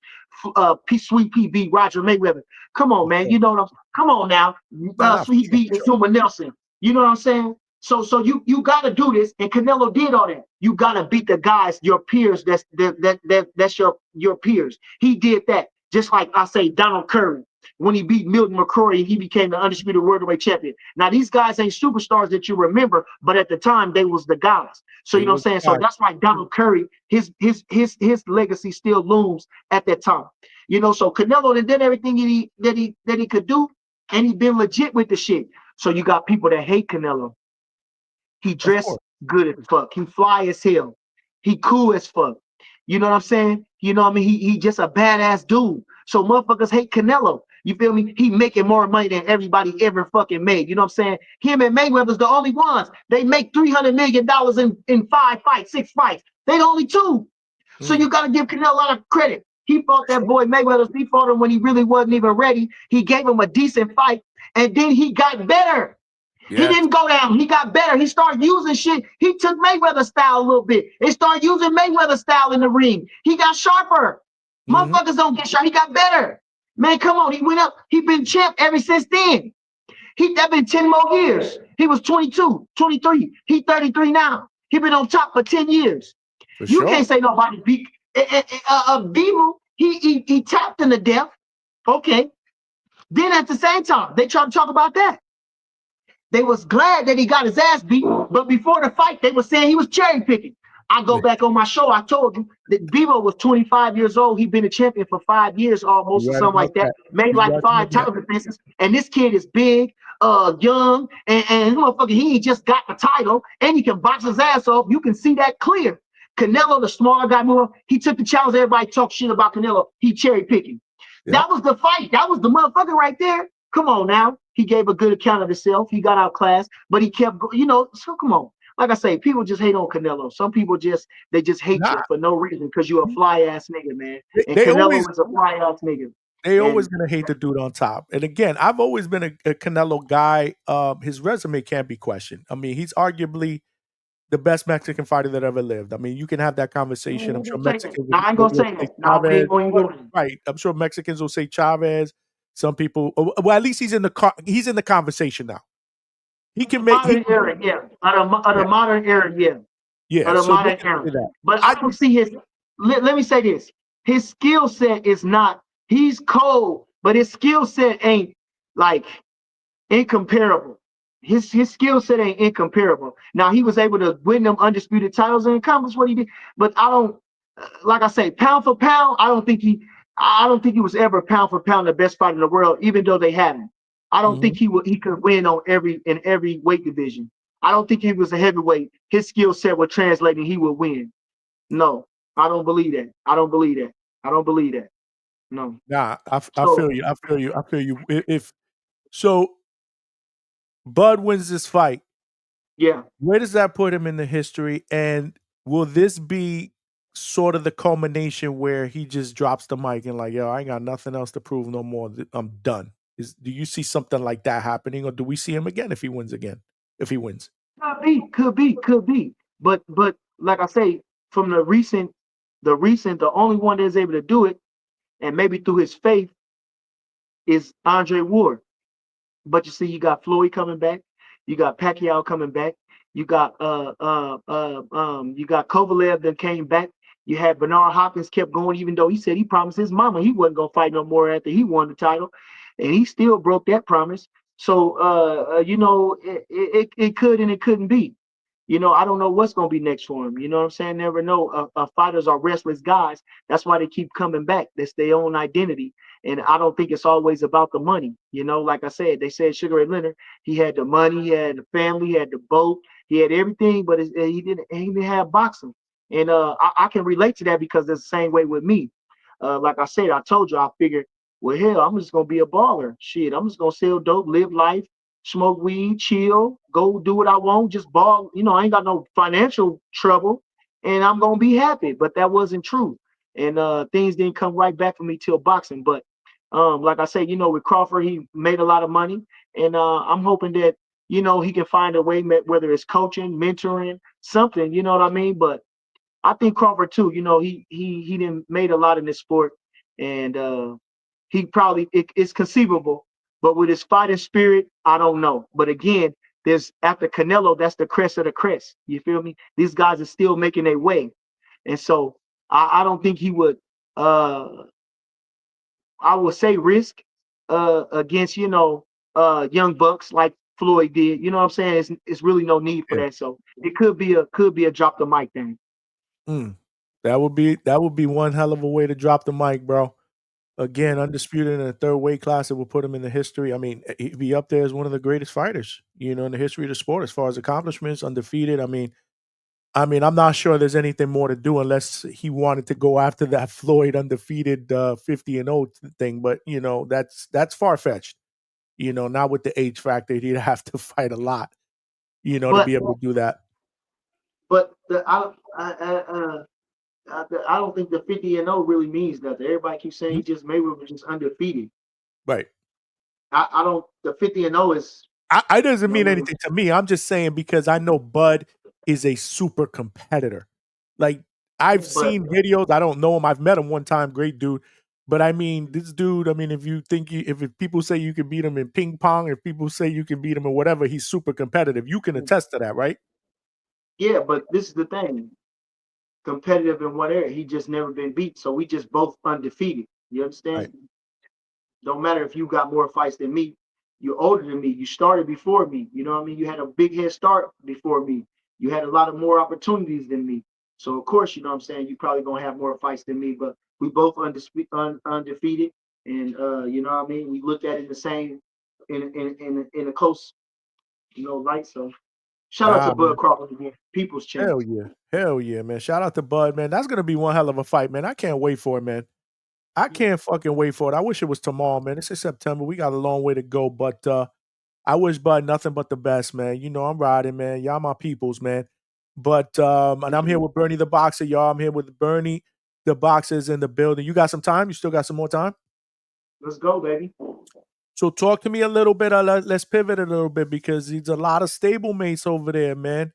In Bomax, you got Keyshawn. Keyshawn's next That's right. fight is right That's around the right. corner, brother, against Yep. Edwin De Los Santos. Break that fight down for me. Good fight. Good fight. Not a gimme fight.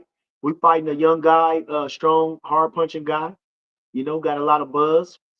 Been on the world championship level, and was kind of outclassed, but not embarrassed. And so you know how it is. Mhm. Keyshawn is a young champion. and like I say, pretty soon to be the face of boxing for real. I think he's the brightest superstar in boxing. I think he got, like I say, his number one, his fighting style is it's reminiscent of a Shane Mosley. He had a fighting spirit, like he loved it, and I think Keyshawn brings that same atmosphere when he fights. So that's intriguing. He's the guy that goes for the knockout and to put the damage on a guy. So that's crowd pleasing. I think he's a handsome kid. I think he got a lot of spunk. I think his energy is off the charts, and so he this is a good fight for him. It's a more legitimizing fight. You know what I mean? Even though he fought a silver medalist, undefeated, coming off his best win. You know what I'm saying?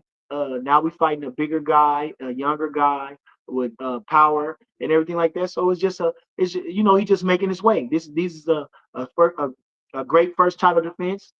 And say look for Keyshawn, like I say, the future face of boxing. Shout out to the businessman. Word, word. And his last fight was I mean, he ended in dramatic fashion in front of his home crowd against Limos, right? Uh, you know, 14th, he won the world championship in Madison Square Garden. yeah, You understand? That's where he yeah, did in dramatic fashion. yeah. Knocked No, out no, no. perennial He, champ. he he's the real deal. No, absolutely. He's the real deal. But right, right, right. I'm sorry. That was that. Yeah. So do you see him staying in that division long enough to be able to? Because I know that he's mentioned wanting to fight Tank.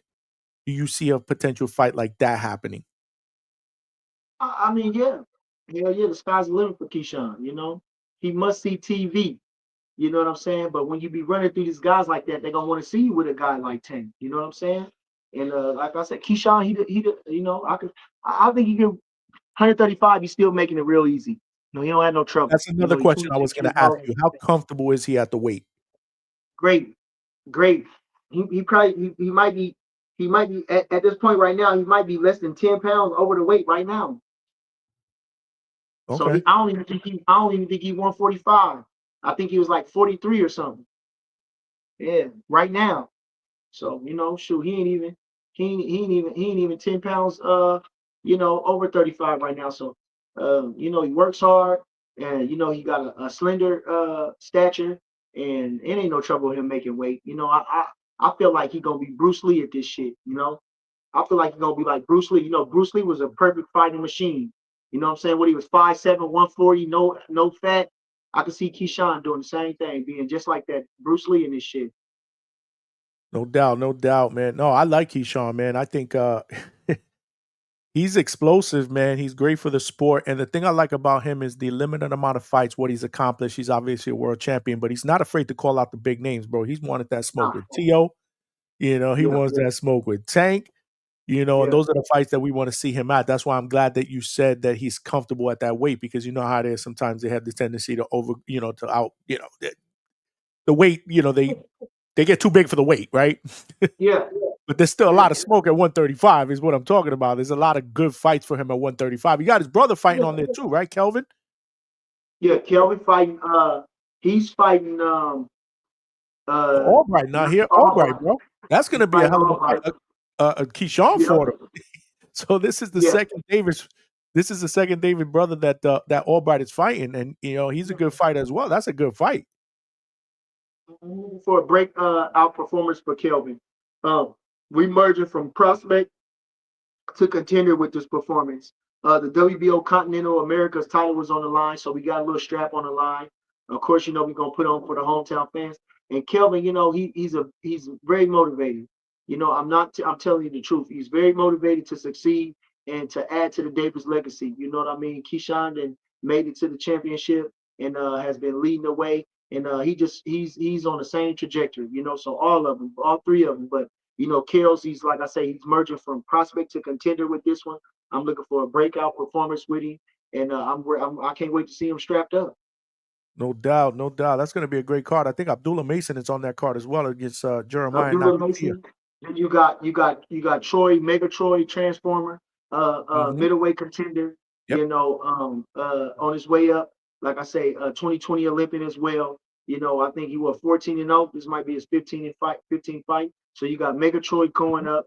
It's almost like his hometown because he's from between DC and Alexandria, Virginia. So he stayed in both. So you know what I'm saying? He's just right down the road. So like I say, he's look for him to look. These guys are sharp as hell. I mean, like I say, they all sparring with each other. They all mixing and matching, and these guys are sharp. So June 7th, you know what I'm saying? From Juice Man, you got Juice Man. That's Keon Davis. That's the baby brother. I mean, Yep. you know, like this guy, you can't even. He like when you see Keon, it's like you get a blank check and write whatever you write whatever you want on it, and he gonna live up to it. That's what I see for Keon. And so like I say, June 7th and at the Scope Arena, the House of Sweet Pea, you know, you're gonna see Keyshawn Davis immaculate performance. Like I say, Kelvin breakthrough performance, Juice Man again, you know what I'm saying? Like I say, man, you're gonna see so much potential, and you know, it's gonna be scary. And then you got Troy the Transformer. I mean, you know, when you watch this guy, you gotta watch this guy. You know, Yep. he don't come out and burst at you, and you don't. But when you watch him and you see how kind of technician he is, then you understand him. Then you gonna really appreciate him. So I'm looking for Troy to put on a hell of a performance too. Shout out to Megatron. For He sure. be That standing up. he was on that card with Keyshawn the last time he was in Virginia. Yeah, That's yeah. that's the card I was talking about. I kind of skipped over the lab. That's the card I was talking about because man, Keyshawn brought down the house at home. You know, homecoming, and he brought down the house against a guy that at that time people thought was going to pose a real big threat. And then you saw what he And did, yes, and the and a guy bigger guy too, and a big as far as weight. Keyshawn let him. Yeah, he coming off yeah, and Keyshawn he let him weigh way more than he was supposed to. Hmm. So that says a lot about Keyshawn. Hell yeah, he a dog, man. That's what I like about Keyshawn. Keyshawn got a lot of bud in him, man. Did he have that coming into the camp, or was that something that you feel he developed being in around that atmosphere with Bud? Keyshawn, you can see it in his eyes. You I know, can't hear you a little bit. You got to get closer a little bit, champ. I say There you Keyshawn, no. Keyshawn, that's you can see it in his eyes. That's just him. You know what I'm saying? That's just Keyshawn. He really is that star. That's him. He ain't putting on no airs or nothing. This is him. That's go. the energy that he brings. And like I say, I seen him sparring Shakur like when they was little kids, man. And you could see the look on his face and the aggressiveness that he had. You know what I'm saying? I said, oh, that little dude tough right there. They was little kids, little skinny little kids. I don't know, I didn't know who he was at the time, but I said, oh, that little dude on his ass, you know. And so he's that guy. He's a live wire.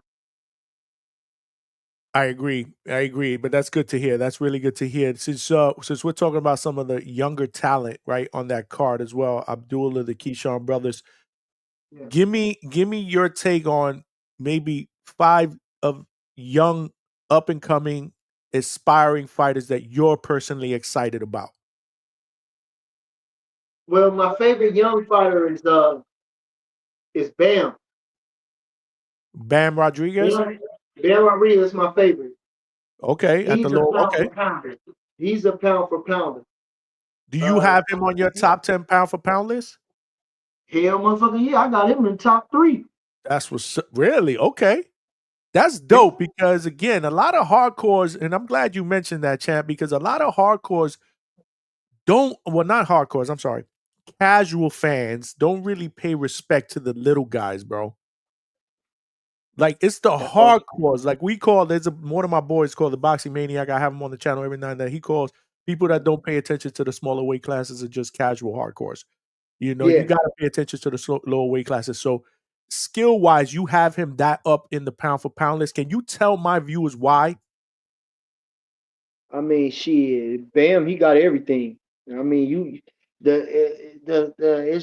it's plain to see. You know what I'm saying? And then look at he was a superstar. He was knocking people out at 108. Okay, spectacular knockouts. You go check him out on PBC. They was had him on them PBC cards. He was knocking people out. He was 108 now. He jumped 2 weight classes and beat the hell out of Quadras who was a good champion, a couple times champion, and beat the stew out of Quadras in spectacular fashion. He went on and beat the other guys, the Fabulous Four or whatever you called him. So I mean, then he went down to 112, beat Sonny. Sonny Edwards a bad dude. He beat the Stewart. He changed Sonny Edwards' whole life. You know Pretty what I'm much. saying? And then he came up, you see, and then like I said, he had kind of a rough fight against like in between. But you know, when the lights was on, he turned up and shined. He beat Estrada, who was a great champion, you Prada. know, Yep. and still fighting and still was the lineal champion. And he took care of him. And after getting dropped, stopped him nasty.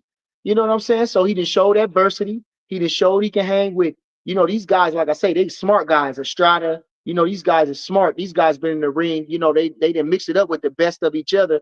You know what I'm saying? So to beat a guy like that, El Gallo, and the way he beat him, and to come back from, like I say, getting dropped. I mean, bam, you know, so the best ain't hard to spot, and he one of them. Word. Um, my other guy. Where do you rate? Wait, before I'm sorry. I know I'm gonna Go we're ahead, go gonna ahead, get go ahead, to go that ahead, go ahead, we gonna get go to the ahead, last. I apologize, champ. Where do you go ahead. rate Inouye? Because he's another Wow. small guy. Yeah. I like Inouye too, though. Now, they was giving him a lot of flack about, you know what I'm saying, he got dropped, but this the thing. First, Luis Nery was a hard puncher. That was his reputation. He was a fearsome puncher, right? Okay. And I say, Inouye is a very aggressive guy. When you being aggressive, you sometimes you can be too aggressive, and you get caught being too aggressive. So he didn't. That's exactly what happened. He was too aggressive. And now, if you watch that guy, that kid, we didn't know who he was, especially fighting a guy like Inouye. But that Cardenas. kid's a good little fighter. He Mhm. gonna be a champion one day. Uh, but if you watch the sequence, like you know, Inouye was bringing them hands. He was coming forward, but he wasn't giving respect to the guy. He was just flinging punches. Well, that guy, he switched southpaw on that man and looped the shot on him. So when he Mhm. was attacking him, the guy was in an orthodox stance. By the time he was done attacking or in the middle of his attack, this guy then switched southpaw and counted him and came over the top. Now, what you're seeing with anyway, you seen him being smart, took the count, he got up and he finished the fight the way a great champion does. So you know, he right up there. It's those got him. Like I say, Bam. You got Shakur. You got one of my favorite guys too. That you know, he he kind of, I would say, kind of getting lost in the wind a little bit, mainly because he took that fight that I don't think he should have took. But it's Ray Savage. I think Ray Savage Okay. got an exciting style. I don't think he's much, you know, for the cameras and everything, but I think his boxing style is unique.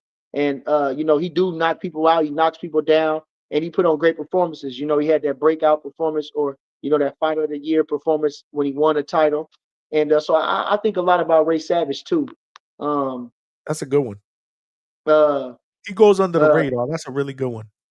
yeah, but I think he gonna get his chance. You know, he in a division two where ain't a lot of noise. Mhm. 130. You know, really ain't nobody, ain't no stars down there for real. So I think he could make his name if he can get some of those stars in the ring. Oh well, Lamont Roach is now. He didn't kind of grew up, but I don't know if Lamont's gonna go back to 130. It But doesn't feel like it. Lamont, Yeah. It doesn't feel like it. Lamont is one of them. Like I say, I like the Lamont. Uh, his skill set.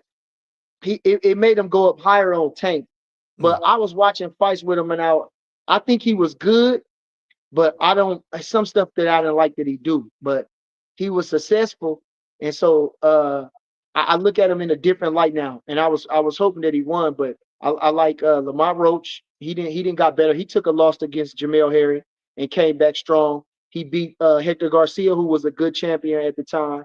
And you know, a guy who, like I say, had some good wins and had a lot of respect. And he took him to school. Dropped him, beat him up, fucked him up. So then he gave Tank, like I say, tooth and nail. A lot of people thought he won, so I'm rocking with Lamont Roach. You got Boots, of course. You know what I'm saying? Sensational fighter, and that's all I can think about at the time. I can't think of Mm. nobody else yet. Nah, you Yeah. cooking, you cooking. So again, you said Bam Rodriguez. Let's go back to that other question. So any other two other young up and coming fighters that you're like, yo, watch this dude. This dude can be a star in the sport. Nah, like I say, I can't even remember nobody. I think I gave them all. You know, I still think those guys are young guys in the sport. Shakur still young. I think Ray Savage young. They all in their 20s. They all in their early 20s, or middle 20s. You know, so Boots, you know what I'm saying? He's still at a you know what I'm saying? He's still like a kid to me. So yeah. Bam, he 25 years old too. He ain't no 18 or nothing, no shit like that. You know what I'm saying? So No, for yeah, sure. yeah. Absolutely, absolutely, man. I got my man Josue Rizzo with the $2 super chat. Straight cash, homie. What's good, fam? A little support for the channel. No, I appreciate that, brother. I appreciate that. I'm live here with Bernie the Boxer, baby. I want to ask you real quick. Um, Give us an update, man. What's up with Steven Nelson, man? What's next, man? I mean, he's coming off a good, really good performance against Diego Pacheco. How do you rate that performance? And tell me what's next. I think Steven was trying to fight did he say Eubank? I think he wanted Eubank Jr. or something. I think Mm. Steven was trying to get Eubank Jr. if I'm not mistaken. And trying to fight on the undercard with Bud, trying to get on the undercard, but the performance was, it was a good performance, but I think the cut was a big factor that started it. I think that was one of the most factors was the cut. And not to mention, this Pacheco is a real good fighter. He's that was a good education for him. He showed he fought through adversity, mental adversity, physical adversity, and he's a hell of a fighter. He got a lot of good talent. So Steven fought a spirited fight, but I think the cut messed him up. And Steven's an inactivity too. I think that's was a lot of that hurt Steven too. Is he wasn't as active as he should have been throughout over the time. So but it was a gutsy performance. And Steven is a guy who's super accomplished. In the amateurs, he was like I say, Olympian, alternate, national Golden Glove champion, Triple Crown champion. He won everything that he could be done in the amateurs. WBA Continental America's champion, NABO champ. And another, like I say, he didn't get his chance. I think Berlanga, that was the fight. I thought Berlanga could have used that fight if it was to legitimize itself. You know what I mean? But he's a good hustler too. So that was the fight we was looking for to try to propel Steven earlier. But it didn't work out that way. So he had to take what he could get with a tall, rangy guy like Pacheco. And he put up a gutsy performance, spirited performance. And he in the gym. He's running the gym. And Good. like I said, he was currently looking up, I think, fight Eubank or something. Well, I think isn't Eubank going to probably do the rematch with Ben? We're hearing rumors that might I, be in the works. I don't know. I don't know. Mm. I just know. I think that's what he said. I think that's Okay. what he said. Nah, Yeah. no doubt, no doubt. I got my brother Polo Buck, bro, with the $10 super chat. Cash moves everything around me. Free, get the money. Dollar bill, yo. I love me that soundbite. I'm old school, Bernie. I'm old school. I love that soundbite. But my man Polo Buck says some more support. Keep them interviews coming. Shout out to Bernie the Boxer, baby. Appreciate Nah, bro. I appreciate you, man. Nah, we cooking. We cooking. You cooking tonight, bro. You cooking. I just got a few more for you. I know you got it. You holding the phone up, so your arm must be tired, right? it. Yeah. I got just a couple more, and you can make them really, really quick. I just want your quick prediction on some of these fights that are coming up, bro. Who are Mhm. you picking with Hitchens and Cambosis? I'm definitely going with Hitchens. I'm going with Africa, man. Um, yeah, shit, Africa. He boxed real good in his last fight, and shoot, I hope he get his just due. So I'm going with Africa. About Africa for sure.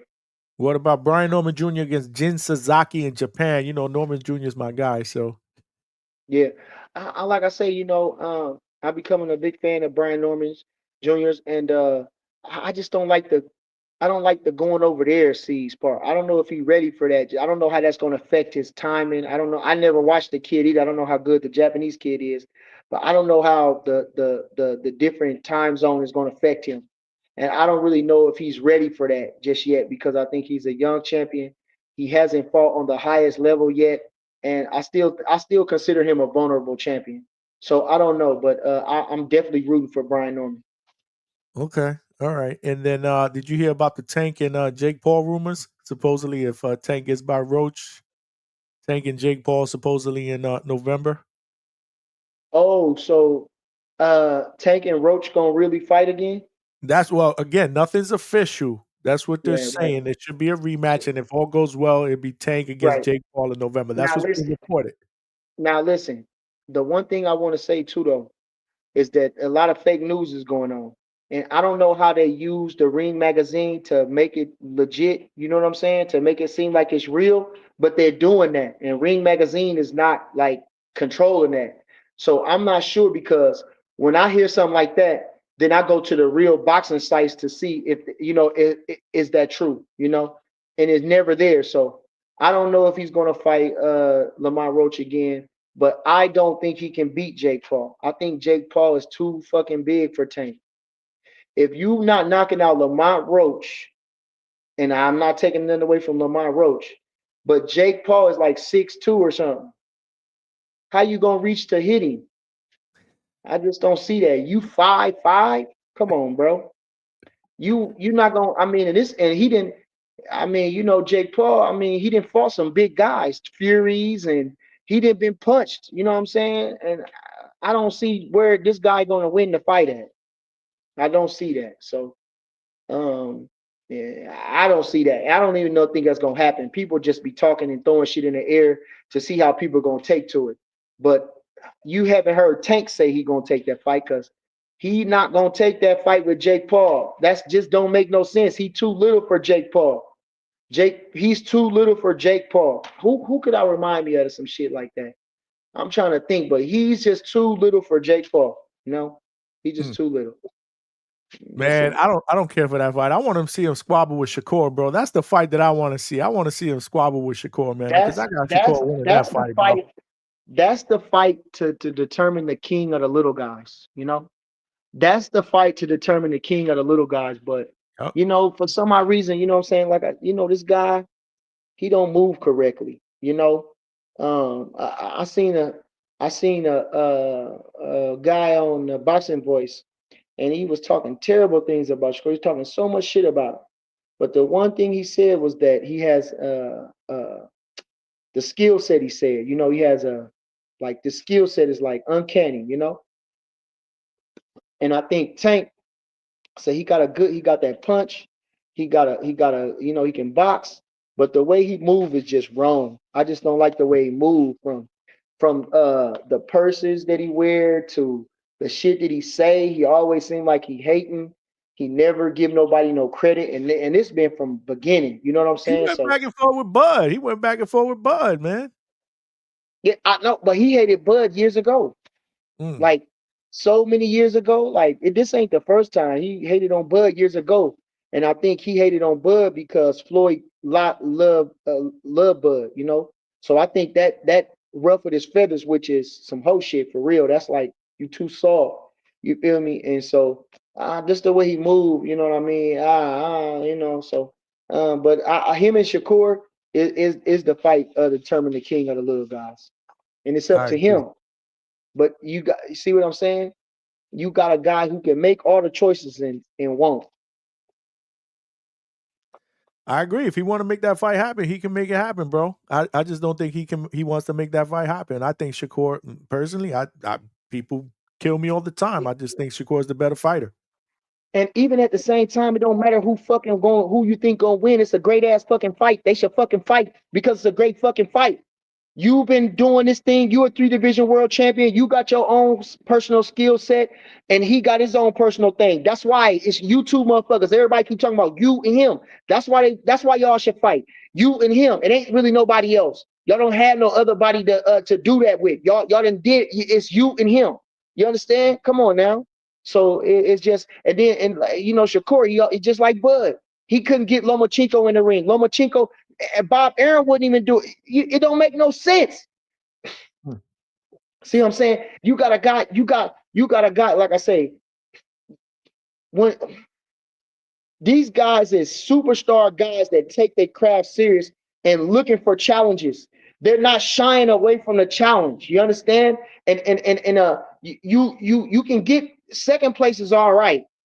But first is better. You already know that, right? You can put up a good spirited performance and still have love, but you're not going to get the lion's share. You're not going to get on the magazine. You're not going to get the interview. You're not going to get the promotion. You understand? So you got to win. Shakur Stevenson is a winner. Okay? This is what I'm saying. So why not blow it up on him? Why not give Shakur Stevenson the Lomachenko fight? It don't make no sense. That way, like I say, we already looking for somebody how they now. Like I say, look at Berlanga. He got his ass fucking whooped. Now he's supposed to be somebody because he went 12 rounds with fucking Canelo. He's talking like he's the next best thing since sliced fucking bread, and they put him as the fucking main event over Shakur because why? Fucking why? Tell me, because he got a bigger profile now. Okay, Star so power, now bro. You know why? the deal. It's about star power now in boxing in Okay, 2025. okay. So now, listen. At the same time, though, just the same way, the why you didn't use the springboard with Crawford, with Shakur, with Lomachenko. As big as Lomachenko is, and how they putting him out there, I don't think he's the biggest superstar as far as like box office. But a lot of people know him, and a lot of people respect him. He just haven't had that opponent to draw that out to get him that. You understand? He didn't have that. Mikey Garcia hurried up and ran away from him. He ain't get the fight that he was supposed to get. You know what I mean? So he didn't have to get it out the mud at the same time too. But now, like I say, with all that, why not springboard Shakur? Because he's on his way out. Shakur, come on, man. Like I say, if they so much they coming to see you lose. They talk a lot of shit, but they still come and see you do. They lying. They gonna watch it. They talk about, I'm not gonna watch him. You're lying. You're gonna watch Shakur every fucking chance you get. You're gonna watch every fucking word he say. You're gonna watch every time he get in the ring. You're gonna watch every fucking workout. Anything he puts out, you're gonna watch it. Stop lying. And for the people to act like that, it's horrendous. You know this guy's a star. They can't mention they mention name all the time. Tank can't go nowhere without mentioning Shakur. Shakur can't go nowhere without mentioning Tank. But at the same time, Shakur's ghost is haunting Tank, not Tank ghost hunting Shakur. You know, just like with Spence. Come on, man. It's like I say, these, man, I don't know where I was going with that shit, but these guys are superstars, and this guy don't get a chance. It is about that. But again, if you fought Lamont Roach, why you not fight Shakur? Lamont Roach ain't that fucking exciting like that. Lamont Roach wasn't exciting like that. He looked vulnerable for real. He looked like I say, we didn't give him no chance. And again, I didn't give him no chance because, like I say, if I watched the fight with you, I say, why you keep doing the same fucking punch like that? Why you keep doing that shit? That shit, he ain't changed his level. He ain't do, little stuff like that. And I realized, man, he ain't really all like that. But he good. Lamont Roach is good. And he, like I say, but with a guy like Shakur, that's a fight where you think it's gonna be a challenge, and that's why you taking the fucking fight. Because if you can beat him, just beat him and get him out the fucking way. It's a huge fight.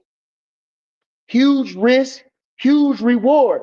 But You ain't gotta convince me, bro. That's the fight I want to see. You cooking, bro. Yo, you were cooking this entire interview. I had somebody in the chat say they never seen Bernie so calm before when you were talking earlier. I was like, that's because you out of here talking about Canelo and Bud, bro.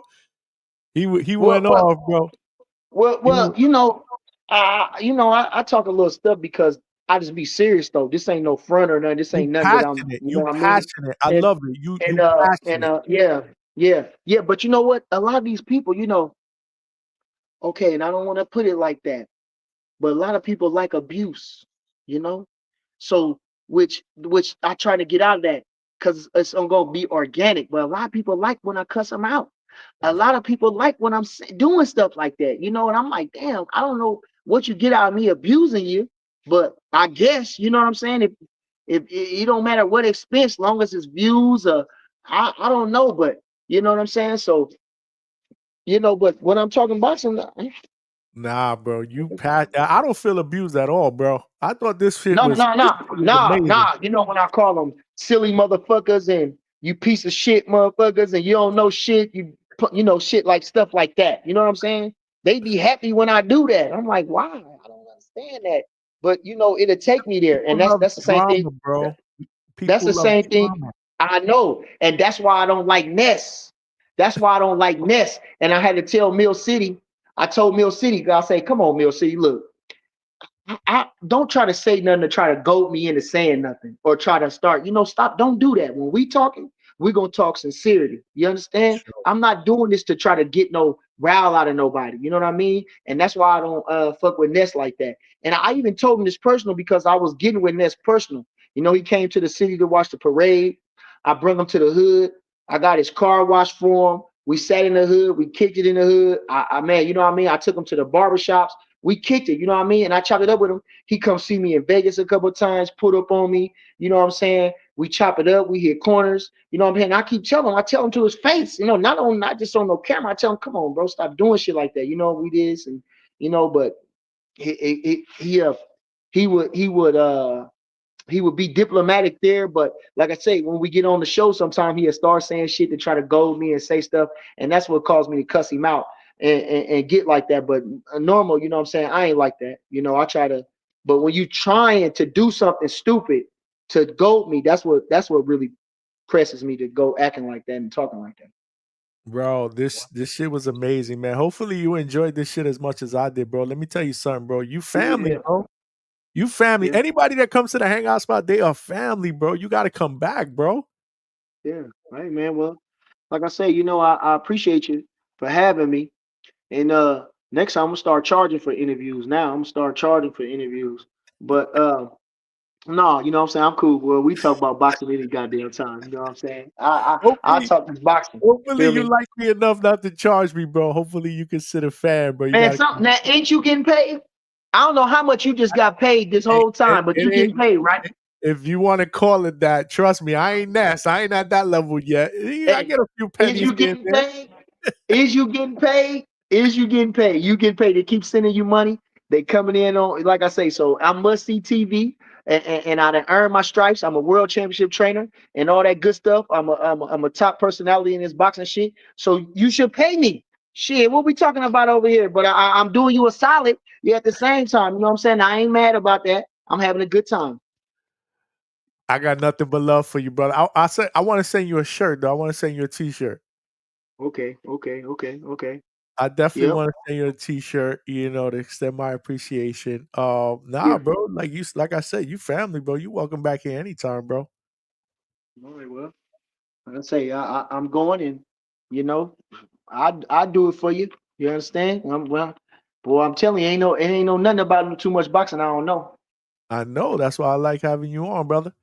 I love Yeah, having you on, man. This was absolutely phenomenal. Not only that, but for those of you guys in the chat that are just joining in here, man. I mean, just a phenomenal story of Bernie the Boxer before he became Bernie the Boxer. Like he really opened up on his life and his trials and tribulations. I thought it was absolutely amazing, bro. I thank you for that. I really yes, do, sir. because you didn't have to share that part of it. It wasn't just boxing. It was we were talking about life, Yeah, and as a yeah, grown man, I appreciate that, man to man. yeah. You know, Well, I think it's important because I'm not too much one to get caught up in the but I definitely demand my respect, and so sometimes people say the craziest things about you and really don't have no perspective on you, because I came in so like first, like headstrong, but again, what I'm saying, yeah, I'm serious about this shit. You know what I'm saying? People that call me a hype man and shit, let's say stupid shit like that. It bothers me to a certain extent, but like I'm saying, I'm keeping it real with you. This is not true. You know what I'm saying? I'm really a trainer. I'm really an influence on this shit. I'm really, what I'm saying, with this boxing. You know what I mean? So you know what I'm saying? And I'm just demand my respect and hopefully which I do got a lot, but hopefully I turn those guys that don't into fans. You know what I mean? yeah, yeah, no, for sure, for sure. Yeah. Um, yeah, man. I know I've had you on for a long time, bro. And I Appreciate you. appreciate the time, brother. I mean, like I said, you are always welcome back. I'd love to be able to get you back, man, just to talk boxing, man, just to chop it up, man, just to talk about future fights. I love your breakdowns, bro. I appreciate it. Well, listen, what y'all need to do is definitely do this, but check me out on Yes. send me Let something so everybody I know can where they can check you out at. send me something so I can send it to on my page so I can like tell people to go watch it, my people to go watch this. But you know what I'm saying? If y'all want to catch me, it's Bernie the Boxer on YouTube. Excuse me, Bernie the Boxer, Bernie THA Boxer on YouTube. And Bernie THA Boxer on Instagram. You know what I'm saying?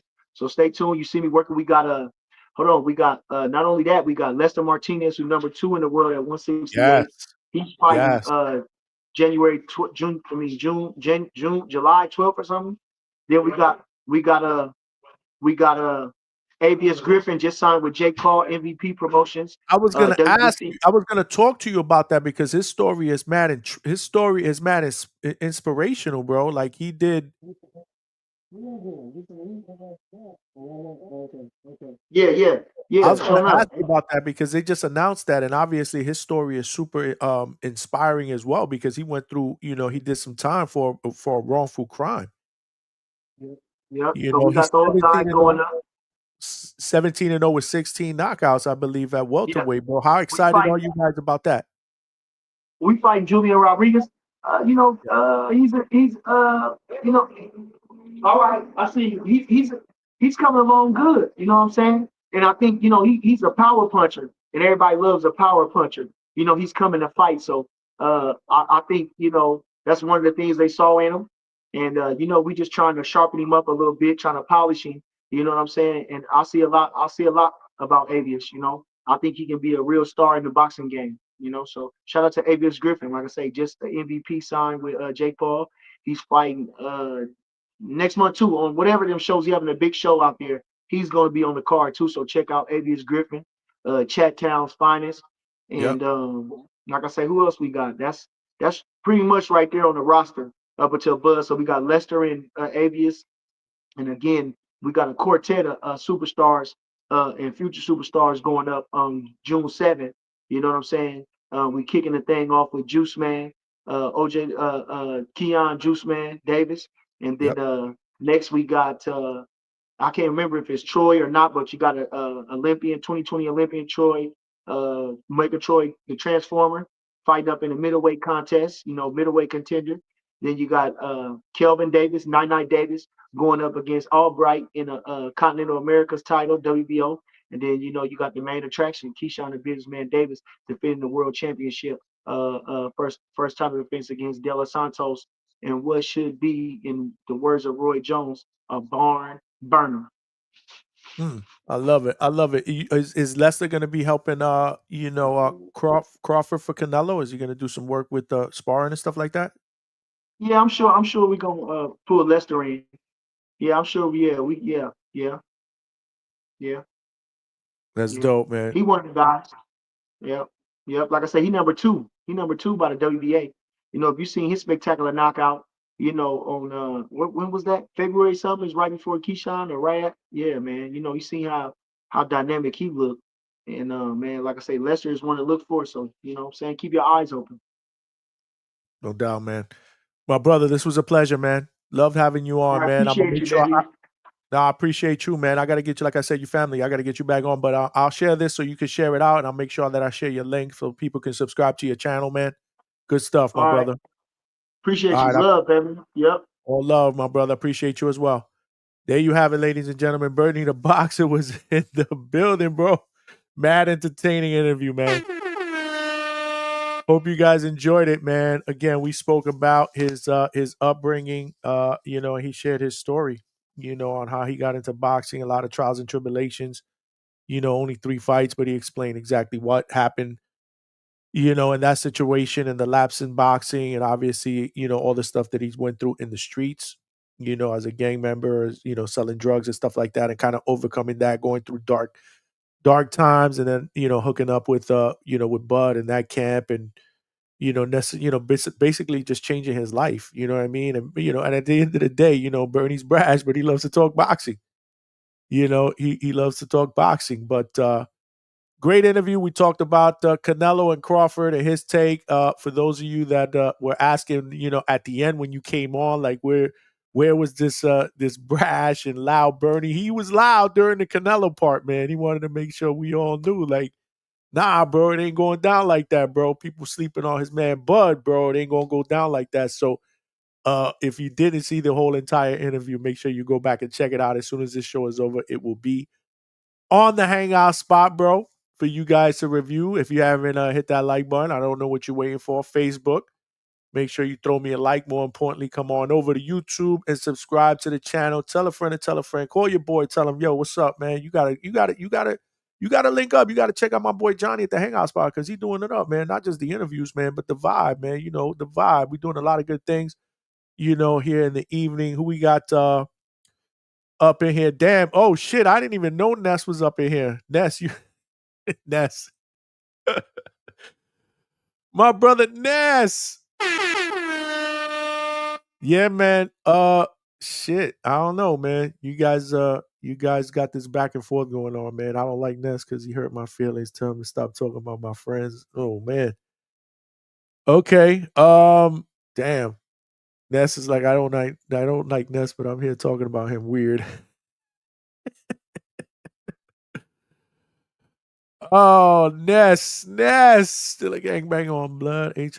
LOL, shaking my head. Damn, Ness, I ain't see any of this stuff. Nope, came here late, but they told me. Oh, I'm sure, bro. I'm sure you knew what was going on, bro. Well, you knew I was interviewing Bernie the Boxer because I tag you on all my stuff, so I knew you knew what was going on. But he talked about you a little bit in the end. And a little bit in the beginning, because again, I used to love watching you guys go back and forth, man. I thought it was must see TV, man. Very, very. What's the word I'm looking for? Very passionate conversations, man. A lot of curse words going back and forth, but I always felt like it was just two dudes that knew each other very, very well, and they just went out to debate at a very, very emotional level, But yeah, I mean, you know. It is what it is, bro. Yeah, we messy. Who went over there and told Ness that that Bernie was talking about him, man? Y'all too much, man, with this chat jumping, man. Y'all too much, man, with this chat jumping shit, man. Always want that drama, man. Always want that drama, bro. Oh man, he don't know shit about boxing. Wow. Okay. So it was Vega. Vega, you were the chat jumper? You were the chat jumper that went over there and told Ness that shit was going down in here. Must see TV. He said, "That's it." Oh, okay. That's what you guys. I don't know. He and Bud Buddy. Okay. Damn. I ain't see all this stuff. I don't even know if it was a good idea to read that while he was there. Right? You guys would have went back and forth. He probably would have demanded for you to come on the panel so I could curse each other out. That shit would have been crazy. That shit would have been crazy, bro. That said, every time he debated me on live, maybe me live on camera, he gets cooked. Okay. Wow. Yeah. Woo. Well, he did. I opened up the interview with man. I've always watched you on in the Boxing Voice. I love your debate. Your heated debates with Ness. I mean, it's just animated. You're a very, very animated guy. He had a few things to say, whatnot. But then we kept it. Boxing and his life, and obviously we got into the Bud and Canelo breakdown. I asked him to convince me why. Bud is going to be able to move up 2 weights and be the guy that's naturally bigger than him. And he gave his take on why he believes that Bud's gonna beat him, and he was passionate about it. He said cooked him in his own barbershop. He did say that he hung out with you. You came down to a parade in Nebraska or whatnot. I don't know if you heard that part. And you guys hit up a car wash and barbershop and all that other stuff, and he's treated you with love. But I don't know. Again, there's been some back and forth between you guys. So I'll let you guys kind of settle that shit on the side. But man, this was good. It was a good interview, man. It was a good interview. He's a very, very animated character, but one thing you can't deny, man, he loves boxing, bro. He talks his boxing shit, bro. We talked about some of the other stable mates, Keyshawn Davis, the Keyshawn brothers that'll be fighting on that same card, where Keyshawn is going to be fighting Edwin De Los Santos, in Virginia. That is literally right around the corner.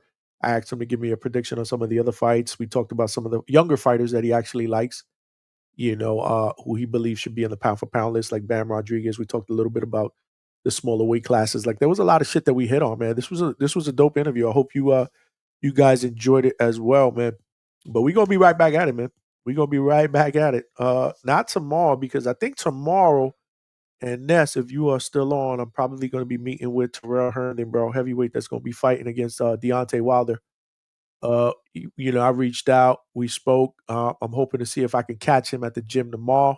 Get a little bit of footage. Good dude, as you guys know, he's going to be fighting Deontay Wilder at the end of June. Terrell Herndon. So I'm gonna try to catch up with him more than likely tomorrow. But then we are right back at it on Thursday night, 9 p.m. Eastern Standard Time. Not sure who the guest is gonna be. We're still working on it. But if there's no guest, you guys know how we do. We party by ourselves, bro. We do it up by ourselves, man. Because literally, even though I'm here in the studio by myself, I'm not by myself, man. I got you guys in the chat. So what we'll do is we'll open up the phone lines and we'll take some calls. There's hella shit going on in the world of boxing. A lot of rumors. You got Tio and Boots supposedly, looking to happen. You got a lot of good fights coming around the corner. Now this weekend's going to be dead. As far as boxing is concerned, you got a holiday weekend, which is good. I get to spend a little bit of time with the lady. Get to do a little bit of QT time with the lady. With a long weekend. So we will date because I date my wife.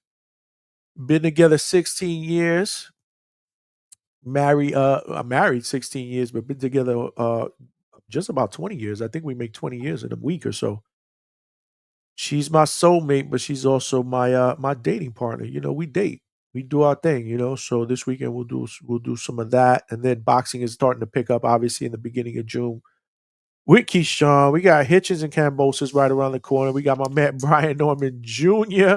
going to Japan on the 19th against Jin Suzuki. I'm also looking to set that up where I spend a day with Brian Norman Jr. in his training camp. We're gonna hook up when he gets back from Big Bear in the beginning of June, and I'll come down to his gym in Atlanta. So we'll spend a day there and get some footage, get a nice interview ringside. You know how we do it up here at the Hangout spot, bro. You guys gotta let people know, man. We are growing, we are moving, man. It's exciting. I love this boxing shit. We're also gonna be doing a weekly football show at the end of August, right before the beginning of the NFL season, for all my football, boxing / football fans. Since we got people all over the country, that are probably different fans of different teams, we're going to open up the phone lines and we're just going to talk shit about our favorite teams. We'll preview games, we'll recap, we'll vent, we'll debate. Maybe I'll bring up two people from two different teams that are playing each other so y'all could cook each other for a little bit, man. I think it's going to be dope. We're still looking at how we're going to be able to pull that off. But we're going to pull it off because that's how we do here at the Hangout spot. Boxing is our bread and butter, but we'll mix a little bit of football up in there because, I cook with football. So for all my boxing fans that love football, we're going to cook here, probably Sunday evenings. After all the 1 o'clock and 4 o'clock games come on, we'll open up the phone line, 7:30, and we will just cook on what we saw, football Sundays. So we're going to start doing that, at the end of August, right before the beginning of the season, and we're going to do it weekly. We're going to do it weekly. And Casual Jerry, you ain't lying, bro. I'm going to be mad every Sunday talking about my Jets. Absolutely, bro. This is nasty. Because the Jets be pissing me off, man. I started doing this shit, talking about boxing, talking about football, because I just use this as an outlet to vent, bro. Because every fucking Sunday, bro. It smelled like a toilet full of nasty ass shit, okay? Yes, with the Jets. So I needed an outlet to come out and vent. But then I realized real quick, like, nah, bro, boxing is my bread and butter. That's not my first passion. What am I doing stressing myself out talking about these guys every single week when I could talk about something that I love, which is boxing? So I transitioned to that, and it's just been taken off. So no more football, no more Jet stuff, but football stuff we'll talk about. Like, it's not going to be Jet stuff. It's going to be NFL football, and we're going to absolutely cook, bro. So you wasn't capping, Casual Jerry, bro. But hopefully things change, man. We got my man Polo Buck with the $2 super chat. Cash rules everything around me. Get the money. Dollar bill, yo. Who the next guest to interview? Bro, we got a lot of people lined up. I'm going to tell you right now. We got new WBA bantamweight, I believe, champion Antonio Vargas, who was just elevated to full champion. We're looking at getting him on next week. We're also looking at getting a bunch of other people on. I mean, Scrappy Ramirez, we're looking at getting on, trying to nail that interview. I know Ness had on Darius Fulgrim today. We're looking to get him on as well. We have been working on that for a little while. So there's just a lot of different interviews. I mean, there's just a lot of them that I'm also looking at putting together. Like, we got interviews. Interviews are my bread and butter. I love the interviews. The interviews are where it's at here at the Hangout spot. But yeah, you ain't right, man. I actually interviewed him one time. This wasn't on a live show. It was before I started doing lives. And it was a great interview. It was a great interview. But he is a God fearing man. Loves, he's a churchgoer. He's very, very religious, good guy, family guy. It'll be a great interview to get him on live. He just got elevated to champion, so we're gonna get him on. Right now we're looking at possibly Tuesday of next week. We're still trying to figure the logistics of that out. But let's not forget boots to ground.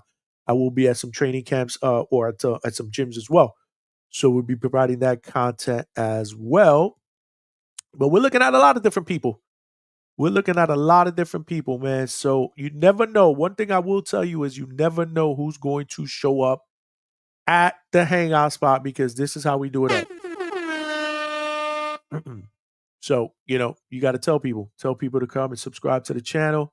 Yeah, I'm reaching out to a lot of people, Eddie. Reaching out to a lot of people. Shout out to you, brother. Shout out to Alberto, man. Shout out to the Nigerian Nightmare, my brother. My man. Polo Buck, bro. Appreciate you, man. Get Oscar De La Hoya on. Nah, I don't know if I could do that, but we reach for the stars. Don't never count me out. Don't never count me out. That's all I gotta say, man. We reaching for the stars, bro. You try and you keep trying, and sooner or later you'll break that barrier, bro. I am relentless. I'm in this shit for the long haul, man. I'm relentless, bro. I love this shit, bro. I can't get enough of it. You guys motivate me.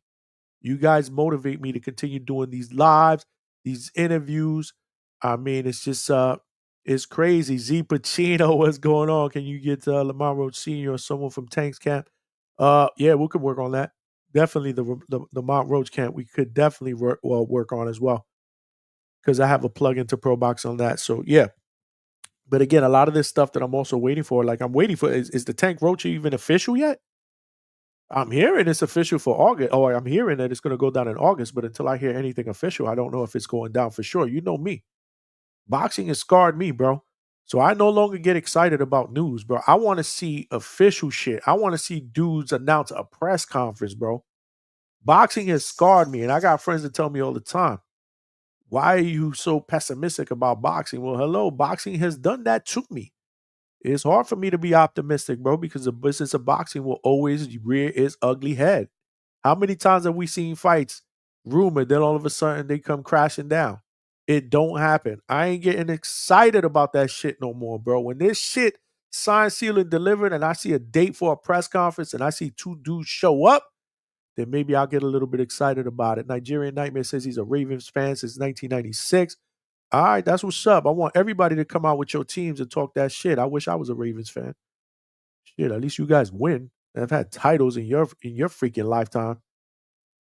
I'm the unlucky one that's a Jet fan, and I was born after their only Super Bowl championship. It smelled like a toilet full of nasty ass shit, okay? And I'm reminded about that every single Sunday. Toledo Trees, what's going on, my brother? You are in Florida. When can we get some bare knuckle fighter interviews? This is nasty. Treese, I don't know anything about bare knuckle other than what Treese tells me. I didn't even know Austin Trout was bare knuckle, bro. Yo, you know what's funny? I think it was the other day, maybe like 3 or 4 weeks ago, whatever it was. Like that was the only thing on, or I ended up catching that. I ended up watching a little bit of it. It's not bad. It's provides some sort of entertainment, but I don't know if I could get into that the same way I really can't get into MMA, bro. I'm a boxing guy, bro. I'm just pure boxing, bro. Boxing is in my blood, man. Casual Jerry. Yeah, I know. Treese always bringing that bare knuckle shit. In fact, I brought him in the panel during the Adrian Clark interview. He asked Adrian Clark if he was be willing to manage bare knuckle fighters, if I'm not mistaken, bro. And I knew that shit was coming. I heard you, bro. I heard you. I don't know, bro. I don't know a lot of bare knuckle fighters, bro. If you could help me get in contact with a few, maybe I would consider it. Absolutely. Why not? When Bud wins, what will be your reaction, you think? I don't know, bro. Listen, I got to be honest with you. After this interview with Bernie, hyping up Bud, talking about Bud and how he's been studying Canelo and make sure you check out that part of the interview. I feel a lot more excited and a lot more confident in Bud being able to win this fight. I'm rooting for Bud. Let's not get it mistaken. I used to be a big Canelo guy.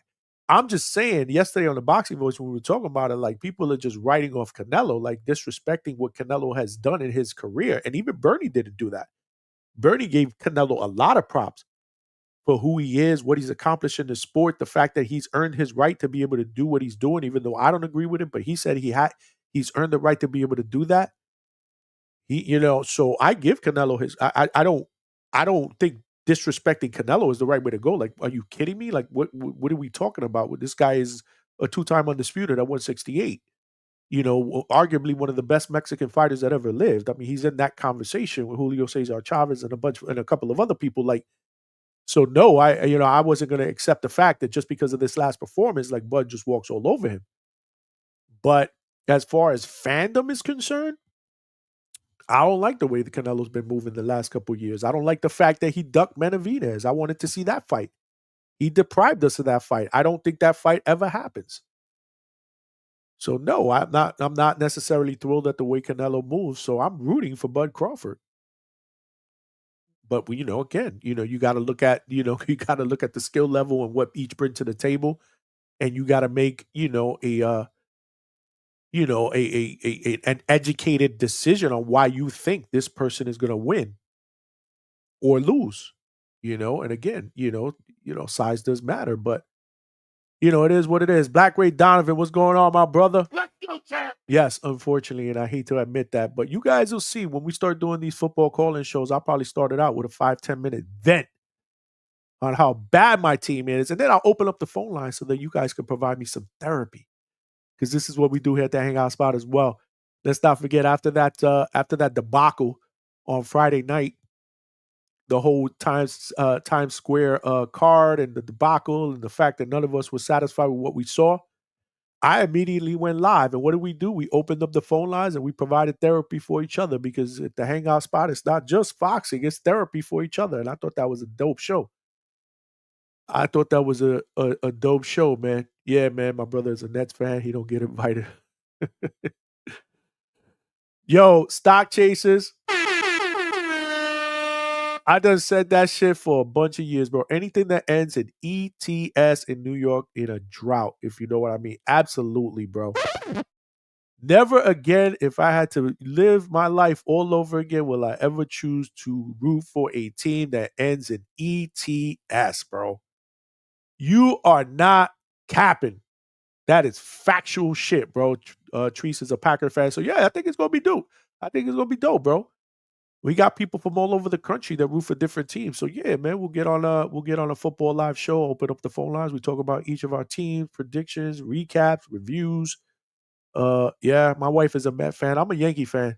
So that's probably the only good decision I've made in my life, because they've actually won in my lifetime. I've seen multiple World Series championships in my lifetime.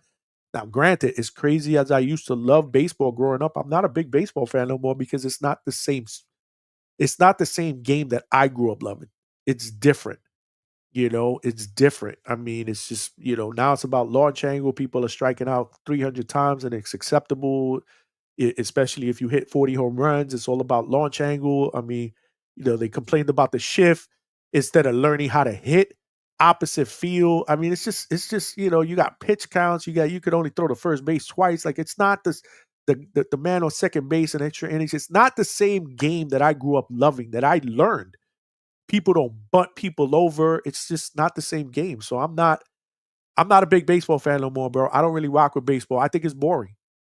I agree. I agree with the chat. I think Casual Jerry nailed it. Baseball is boring. 3.5 hours. They're trying to do things to speed up the game, but to me, it's not really, really changing. Or bringing me more interest in the game. Now, if I go to a baseball game live, yeah, I'll go to a live baseball game. I'll go to a live any event. But at the end of the day, I can't sit through a baseball game. Nonetheless, a season, nah, bro. Like, maybe I'll tune in during the playoffs or whatever if the Yankees are in it. But I'm a definite casual fan when it comes to that. I don't really rock with baseball. I don't really rock with the NBA because, again, the common theme here is all these games have changed. I rock with football, and even that kind of pisses me off, because you see it. You can't even breathe on a quarterback without getting a roughing the passer call. I mean, you can't. The rules are made, to benefit the offense because they want more offense. They want more eyes on the game. Meanwhile, defensively, like, how do you tackle somebody? It's crazy. So the flags. There's games where I'm sitting there and I'm watching play after play, and after every play, now I've come accustomed to looking at the bottom of the screen to see if there's a damn flag thrown. Because every other official in every other game is flag happy. Everything is a flag. Like, it's just, even football, it's not the same game that I grew up loving, man, where you used to hit the quarterback, where the safety used to nail a wide receiver and look over him and say, don't come in the middle no more. That was a game. That was football. It was a fucking man's game. Now it's just a bunch of soft athletes, bro. Overprivileged athletes that get paid millions and millions of dollars and want load management. They don't want to play every game. That's why, remember Cal Ripken? That record, games played, I don't know how many years it was. I forget, 10, 15 years, never missed a game. That record will never be broken in today's game. Any sport. It's different, bro. It's different. And I could go on and on about that. We turned this boxing show into a baseball, football, and basketball rant. This is nasty. But yeah, that's just me. But we'll get into a lot of that stuff. I'm not doing anything baseball. I'm not doing basketball. We're gonna do football though, because I still rock with football. Like I said, I think a lot of boxing fans, especially you guys, are football fans as well. So again, we'll open up the phone lines. We'll talk about our teams. We'll vent. We'll talk shit. We'll debate. I think it's gonna be definitely a great addition to what we're doing now here in boxing. But yeah, man. This was who we got up here. Yeah. You guys are cooking about your teams, your sports. Tavon Burns, what's going on, my brother? My man. NBA is fairy. I agree. A bunch of dudes that just want load management. They don't want to play back-to-back games. Oh my God, I don't want to play back-to-back games. Meanwhile, I get paid $250 million. Look, man, I ain't falling for no banana in my tailpipe. Grow up, bro. Grow up. $250 million max pay, bro, to play a sport, man. That's crazy. Whatever happened to the mentality that there might be this young fan that his father takes him to his first game, saved up weeks and weeks to pay for an expensive ticket to a basketball game just to see his favorite athlete play. And then all of a sudden he gets there and his favorite player ain't playing because he doesn't want to play a back-to-back. Whatever happened to the players like Jordan and Kobe that say, you know what, I don't want to miss a game. Because there might be this young kid in the crowd that came to see me play for the first time. I don't want to disappoint that. What happened to those players? It's crazy, bro. I ain't venting over this shit no more. Boxing makes me happy, bro. Boxing makes me happy, bro. And more importantly, the hangout spot and you guys in the chat, y'all make me happy, bro. Y'all continue to motivate me to continue going forward. So I just want to appreciate the love and support. Before I let you guys go, though, again, if you haven't hit that like button, please do that. It's free, and it will help me grow. It will hopefully help me get this channel into the algorithm of other boxing fans so they know we rock out. Weeknights, 9 p.m. Eastern Standard Time with interviews, call-in shows, and just laid back, chill boxing talk here at the Hangout spot. Do me a favor. I'm almost close to 2,000 subscribers, man. In a year and a couple of months, man. Tell somebody to subscribe to the Hangout spot, man. That is also free as well, man. It will help me grow. There are power in numbers. This is a train right now. But if we intend on making this a locomotive, we are going to need more passengers.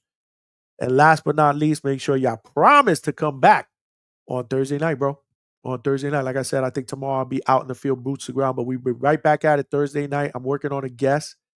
If you're not following me on IG or Twitter, make sure you're doing that because that's where I usually post in my stories who the guest will be. But if there's no guest, we'll open up the phone lines. There's plenty to talk about, plenty of fights that are coming up in the future, plenty of fights that are being rumored. So we will open up the phone lines, take calls, get your thoughts on what's going on in the future of boxing. So it don't matter. We will still have a fire show on Thursday. But with that being said, I just want to give a shout out to Nigerian Nightmare. We appreciate you, my brother. Team Slime, my man Mikhail. The pound for pound king is up in here, bro. We appreciate you, my brother. man. Tavon Burns, Stock Chasers, the Nigerian Nightmare. Like I said, Casual Jerry, Z Pacino, they call me Bam, is in the building. Alex Vega, appreciate you, my brother. Angel Calderon, appreciate you. Black Ray Donovan was up in here rocking out with us, bro. My man Alberto was up in here. Ron, appreciate you, my brother. Toledo Trees, you know, you family. Yeah, man. Stock Chasers, like I said, bro, you my guy. Mexican Boxing #1 was in the building. Wreak Havoc. I mean, we had a lot of people up in here, man. My apologies if I have not called you out. I know there were a lot of people in the beginning of the show as well that were rocking out. Make sure y'all check out my brother Nestor Gibbs. Appreciate you jumping in here to give your thoughts on your boy, Bernie the Boxer. Appreciate you, my brother. Fight Sport Talk was up in here earlier in the chat. Apologize I didn't see you. Maurice Thomas. Ryan from Boxing Talk up north. Salute to you, my guy. Big Boss was up in here. You know, Tip Bayless. Okay, my man Tip Bayless. Great interview on Sunday that we did and a great debate back and forth with him and Lobo, who are going to be fighting in the main event headline of Border Wars 16, August 2nd in Wisconsin. If you haven't checked out that show that went down on Sunday, make sure you check it out, man. That shit was fire. Two-Tone jumped on the panel as well. Hella views up in there. Ness was busy in the chat. Troy, you were in the building. Sports Talk and more with Troy. Appreciate you, my brother. But yeah, man, if I did not call you out, it ain't because I don't care. I show all of y'all love. Y'all family, bro. Y'all family. But until the next one, oh shit, last but not least, my brother Clarence McLean from No Duck Zone Podcast joined us late. Appreciate you, champ. If you missed that interview with Bernie the Boxer, make sure you check it out. It will be right on the channel as soon as this show is over. But at the end of the day, I appreciate the love and support from my people. This is your boy Johnny signing out from the Hangout Spot Live, and I'll talk to everybody on Thursday, man. Peace.